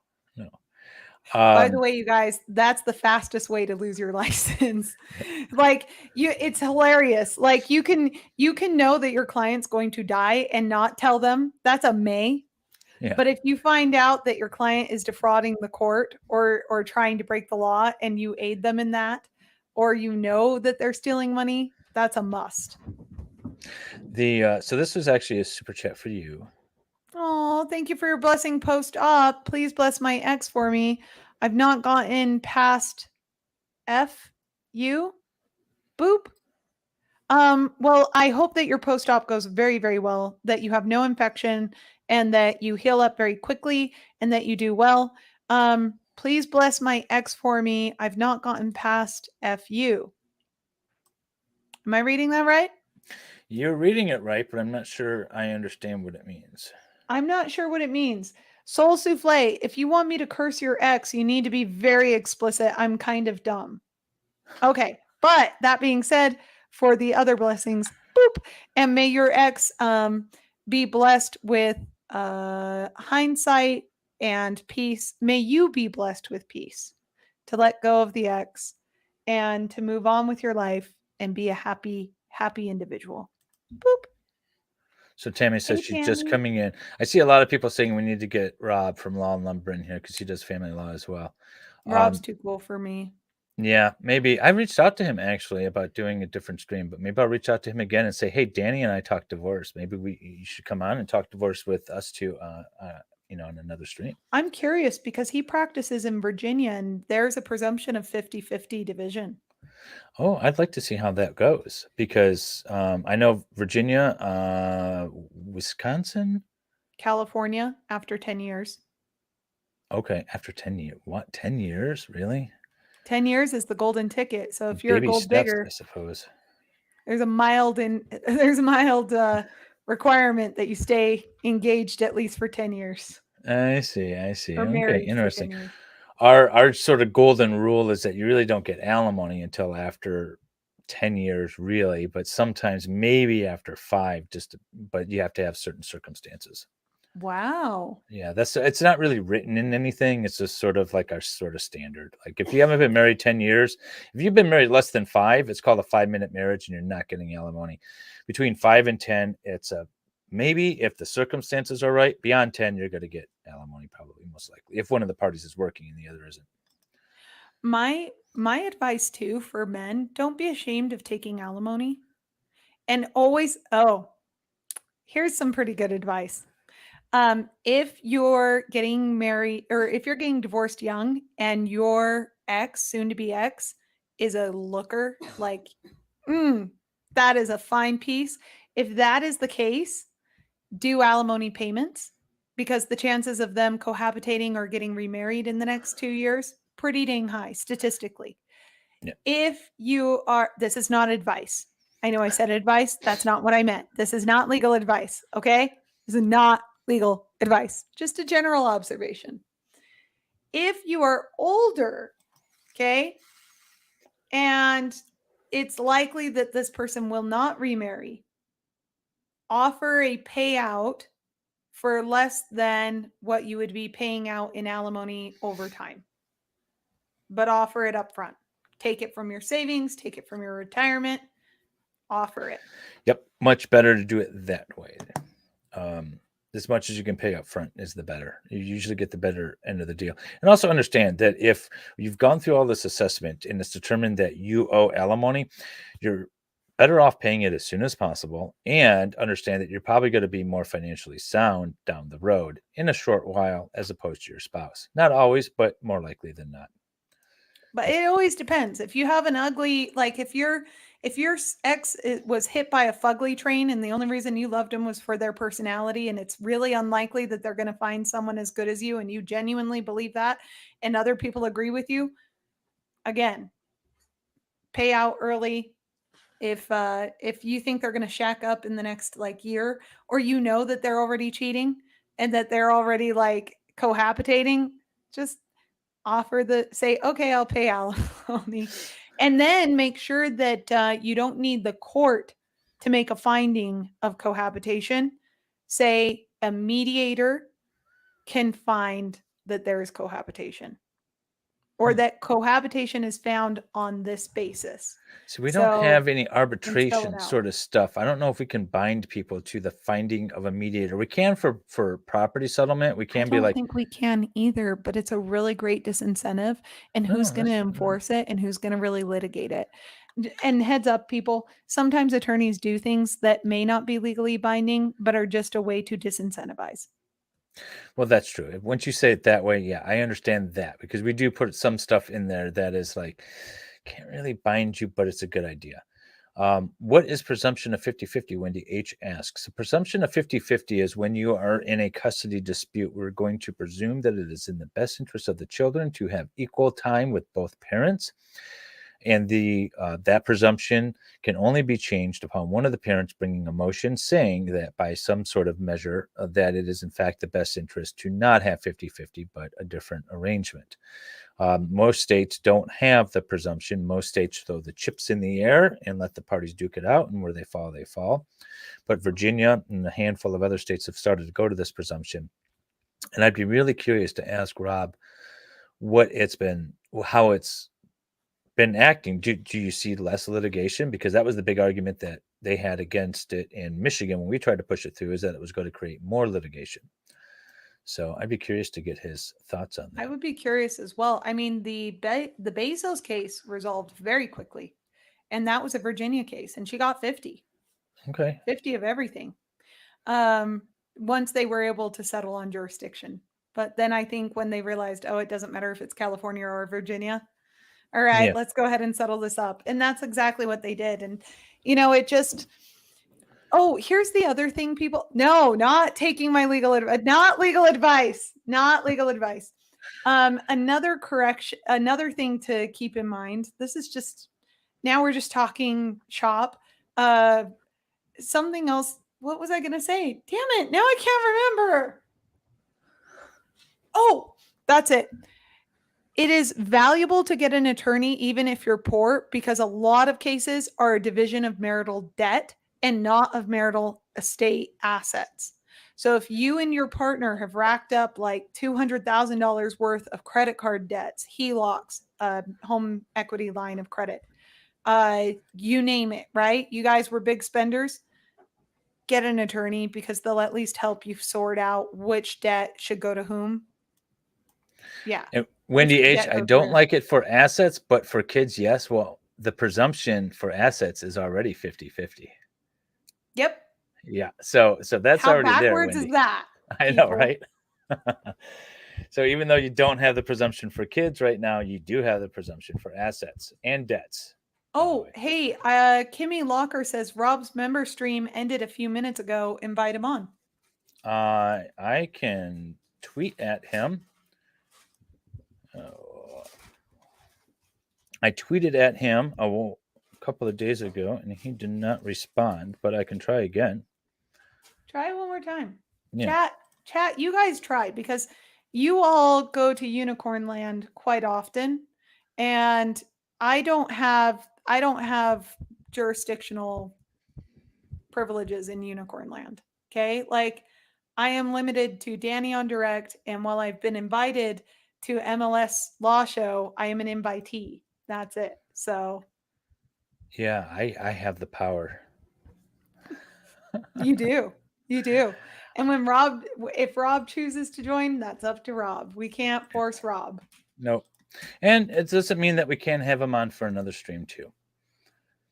So That's if you true. choose to come on, we're not going to do weekly divorce discussion because I think we will run dry really quickly. But definitely have another conversation in the future. I'll self-delete if we do weekly divorce discussion. I Oh will no, that would straight be up self-delete. absolutely horrible. No. I am sorry, guys. You know why I'm in this? Oh, and by the way, don't take offense to an attorney saying you're in it for the money. It's nice that you guys all think that we should be these like super principled. Oh, I love everybody, and no, I'm in it for the money. Okay, I will bill you every minute that I spend time with you, or at least every 6 minutes. Although my retainer says, after 12 minutes is when I start billing. But regardless, I will bill and I You will get bill my after money's 12 worth. minutes. I bill after the first 6. I bill after the first. I just round to the nearest 6 minutes. Yeah, I'm technically allowed to round to the nearest 12 Okay. under our retainer.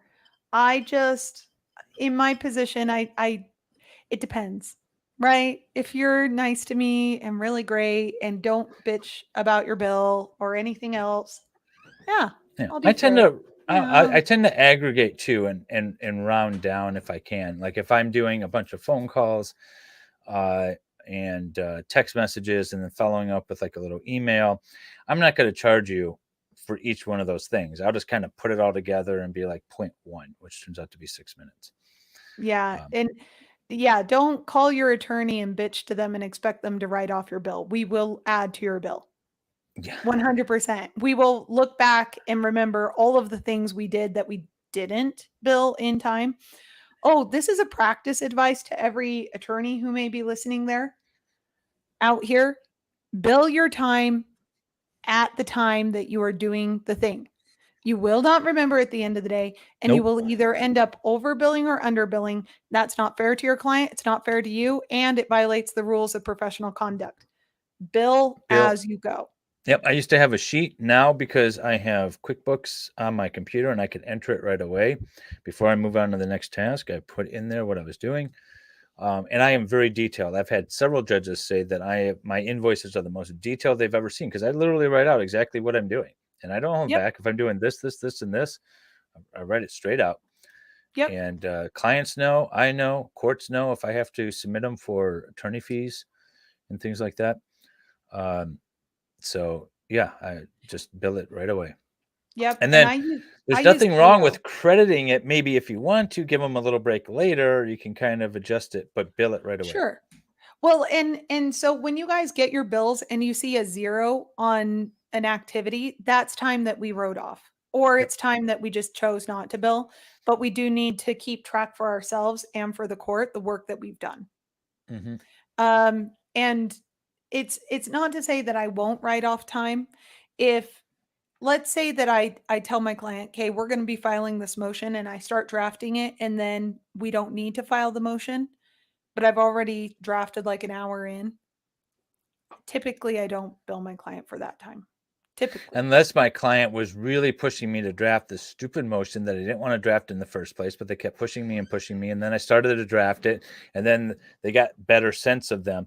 I'm billing you for it. Yeah, you know what's great about my current law firm, which I love so much? I don't deal with billing at all. So That's nice. I just bill all of my time, all of my time. I bill all of it and I let my managing partner decide what he wants to take off and what he doesn't. And if you call and yell at our staff, you're not getting a discount, sweetie. It's not happening. I would much rather write an explanation to the bar about what I build and how I build it and the treatment you got under my firm than that. There's a lot of Karens who think they can speak to the manager and get a basic like discount. It's not going to happen. I work for myself. I have my own firm. I used to have a bunch of staff, and now I have one. And but I always cater to my CFO because I'd like her to be, friendly to me. My bookkeeper, she handles all the accounts, and I really don't It's want to argue important. with her. So when she says, "Hey, we should probably try to collect on this client or not bill this, or in fact bill this," I kind of follow her lead, and I want her to be friendly to me. But at the end of the day, yeah, I mean, someone wants to say, I want to, challenge this to the manager. Well, I am the manager, you know. But I also tell I them I don't bill for billing. So if you want to have a I don't bill conversation for about your billing either. If invoice, we're going to have a discussion about the bill, I'm not going to charge you for that. yeah, no, not at all. I don't do that. Yeah. And yeah, so But as that's soon as you decide you're going to shift into, hey, what about this? You bet your bottom dollar I'm hitting the play button on the Clio timer because that's what we have. We have Clio and I love okay. it because I'm so ADHD, right? It allows me to hit pause so that I can go and do whatever I need to do and then hit play again. Or if I have to, Peggy, I'm sorry, my audio is so loud. Well, it's There. only loud at the beginning. She's in the beginning. She's coming in late, she says. Oh, I see. I Yeah. see. Um, yeah, Clio's great because I can hit play and start the timer and do my activity. And then if I get a call back from opposing counsel in another case, I just hit pause on that, take the call, record my time on the call, and then hit play again on the activity I was doing. My manager would add fees if you were an annoying client. Yeah, see, that's the thing. If you call up and you're really annoying client, you're probably not going to get any discounts. But if you call up and you're like the sweetest client and I love you and you do all this extra work to help me with the case, you're not super annoying, you're probably going to get some breaks. Yeah, Um, and be honest with your attorney about your financial situation. Um, Depending on what kind of attorney you have. So my old attorney, the old firm I worked for, he was a nightmare. He was the worst boss. He was a horrible attorney. I have him as opposing counsel now, and it's hilarious because I'm just as annoyed with him now as I was when he was my boss. But he he made one of our clients go donate plasma to pay our bill. And I was like, that's so messed up. that's I bad. take the position of either you can afford me or you can't. If you can afford me, let me show you some free resources that are out there, or let me recommend you to an attorney you can afford. And the good way for me to have the conversation, I got this from another family law attorney that I work with. She increased her advanced fees. What I take is our advanced fees, they're not retainers. We hold them. Ideally, then you pay all your invoices as we work on your case and we don't have to touch it and you get a full refund. But sometimes people fall behind and we have to use it to, apply it a little bit. But we increase those. If you're coming to me with a fresh divorce and kids, it's 10,000. And that's a question of whether or not you can afford. And if you, Ooh. yes, I'm not saying your divorce is going to cost 10 grand, but especially if you're fighting over custody, it could very easily get up to that. Because let's assume we have one day of trial just over custody, right? We got to call witnesses and all this stuff. With preparation for that, plus the day in court, it's about 5 grand. I just had a 1 day trial with preparation last week. It was like $4,800 or something. So, and that's not counting all the lead up to it. So if you can afford to pay 10,000 up front, then I know you can afford the services for the divorce. And again, ideally you get it back, and it's not going to cost that much. But I want to make sure that the clients can afford it. If it's just a divorce without kids, it's obviously less. And if you're just doing a custody thing and you're not going through all the financials, say it's like a post custody or post judgment custody sort of dispute, it's going to be less. But I that way they're not kind of surprised, and I know they can kind of afford it. And at the end of the day, they're getting it back, or at least that part back, and minus what they had to pay me throughout the representation. Our But it's been position worked is really well because the clients that can't, like, that's too much. Okay, great. There's other resources for you. You can go there. sure. It's not like I just turn them away. Yeah, I our firm model I really enjoy. So we do have an evergreen retainer that is affordable. It's not so far out of line that you can't afford it. Um, but we also provide a lot of community service too, our firm. Like we're constantly on the pro bono docket Okay. down at the court. So it's not like we're not giving back to the community. We do. And I do try and help people. Jared Albest says the best thing. Lawyers are expensive, but the good ones are worth the money. Yep. Right. You get what Yep. you pay for with attorneys. You really do. Well, most of the time. I mean, there's some bad ones that charge a lot, but And you there's some do good get. ones that charge less, but I mean, I'm fortunate. Our firm only does divorce. Like, that's what we focus on. That is all we do. And I think it makes us far better attorneys because of it. And we provide far better service to our clients if we weren't. Yeah. Um, yeah. Pay your therapist and friends to listen to you whine. Have your thoughts focused on business when you're talking to your attorney. Yep, that's exactly right. A, oh my Because I gosh. am Yes. Amen. half as qualified and twice as expensive as a therapist. Yeah. Okay. This is something that happens more with men clients than women clients. Men clients, male clients will call me up and talk to me for like 3 hours. And I'll be like, "Hey, you do realize first of all," and I'll remind them periodically throughout the conversation, "I'm billing you. My billables are like 375 an hour. Are you sure you want to continue this conversation? I think you would be behooved by getting a counselor, you name it. I do it all the time. Women don't tend to do that as much with me, and I don't know.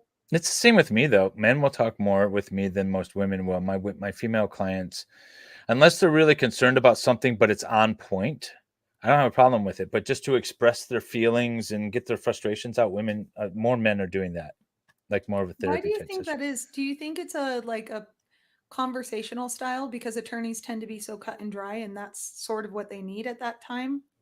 That, or maybe it's a societal thing. And they don't feel comfortable talking to people, their friends about it. They feel like it might be a sign of weakness if they actually go to a therapist. But hey, I got to talk to my lawyer. Oh, that's a damn shame. That breaks my I'm heart. guessing. I don't know. I haven't really thought about it much, but I'm just sort of throwing it out there, and That's interesting. So it happens to you too. it does. How does Canadian living in the U.S.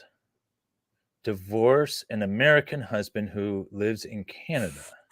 Oh, He can do the where were divorce you for guys married for where did you get married and then where were you for the duration of your marriage is my question. separated 10 plus years.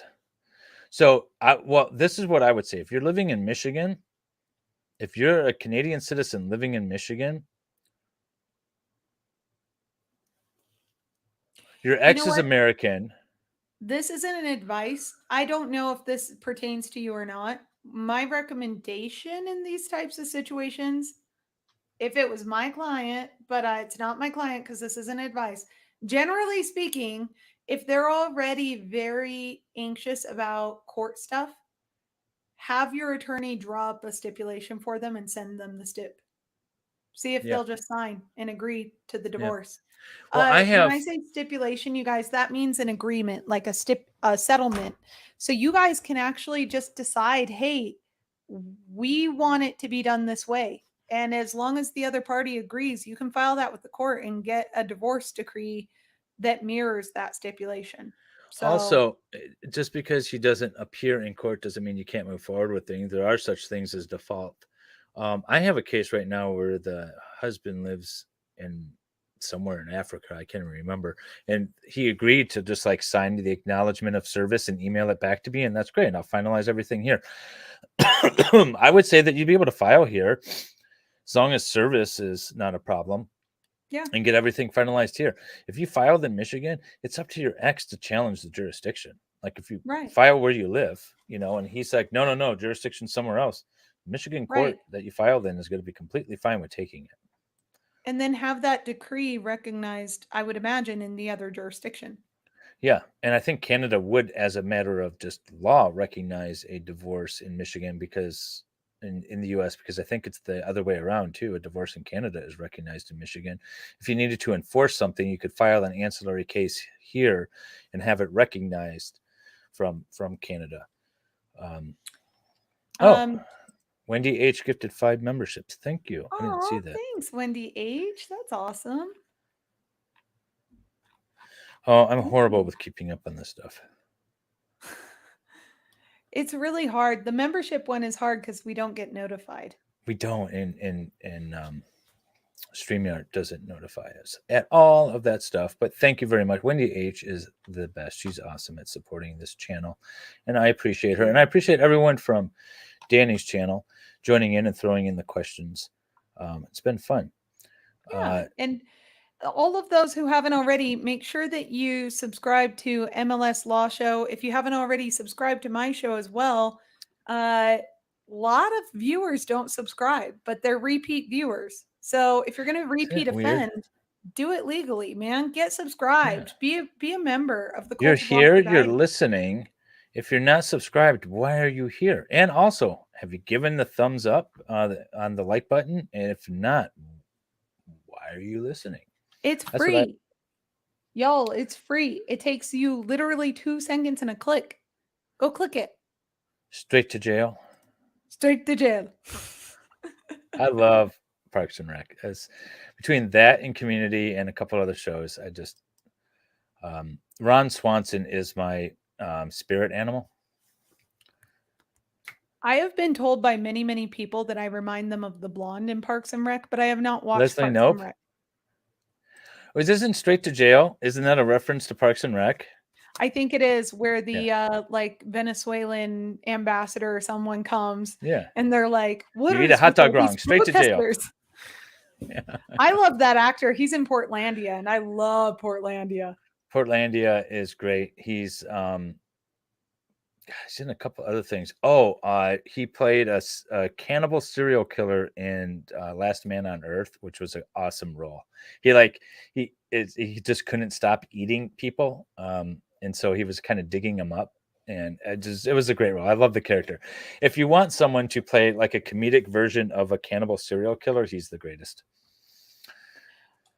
In the line of fire, if you know how to get me a free pass, send me a message on Twitter. If you don't have my Twitter, you can find me on Instagram, Facebook, or send me an email. Oh, are Those you are going so. to Cabela or wherever you guys are going? Freedom Fest? I don't know. I just learned about it. I don't know what it is. Nashville? Is it Nashville? Memphis. Memphis. Ooh, that's already a strike. I love Memphis, but Memphis doesn't love me and my Asian husband. Apparently, we had it there. There's a story behind this. Already have subscribed and liked to you both. Thank you so much, John H 2004, and thank you for being a member. Email, yes, you can email me. Just send me an email at Danielle at DA for DA. I think that's the one I have. How would you abolish custody when someone is in prison? To file a motion. I mean, file a motion and say, "Hey, there's been a few changes in circumstances." So yeah, I mean that's essentially what you do. And, Yep.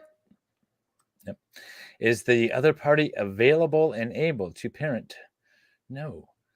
Crime Con. I know. I saw Crime Con. That would be awesome. Is in June. CrimeCon, I want to go to that next year. Wendy, thank you for donating memberships on my stream too. I know I just gifted her. And for everyone who was gifted a membership, make sure you send a nice shout out to Wendy. Wendy, I gifted you or I blessed you with free travel. Now I am blessing you to never be called as a witness in any case. Boop. Civil or criminal. Boop. Because being called as a witness sucks. Have you ever been a witness? No, and I never want to be. I've conducted enough depositions. I never ever want to be a material witness. Ever. I got called as a witness once. So I'm sitting in my office. I'm dressed like this, in like some raggedy jeans or something. I'm just in my office, just putzing around, and I get a call from the court down the street, the local court. Says, Attorney Helm, this is Judge so-and-so. You are supposed to be in court. Yeah, are you not? And I said, no. What's the case? And he gave me the case, and he's like, you're a witness. And I said, oh, I didn't know. And then he's like, well, my court officer says he served you with a subpoena. And I said, well, I got word that a court officer was here yesterday, but they didn't drop anything off, and I wasn't here. Sorry. Like, well, we're in the middle of trial. Can you come here as a witness? And I said, sure. Well, I guess. Okay. So I show up, and again, I'm in like ratty jeans and everything. And I go in there, and they're like, so this, I had no idea what the case was, But it ended up being this woman who came into my office like 6 months earlier, and it was a construction dispute. She didn't wanna pay for, like, a garage door install or something. It was like and so she canceled the check that was like $750. And she came in because they were threatening suit against her, or they did sue her, and I was like, "Just pay the 750, it'd be cheaper than hire me," you Yeah. know? Well, now they want, 1,500 because of the stop payment fees and the attorney Oh, fees. And I was like, well, still 1,500 would be cheaper than me. Um, so apparently they didn't settle. And she wanted to call me as a witness because I contacted opposing counsel and asked if they would settle.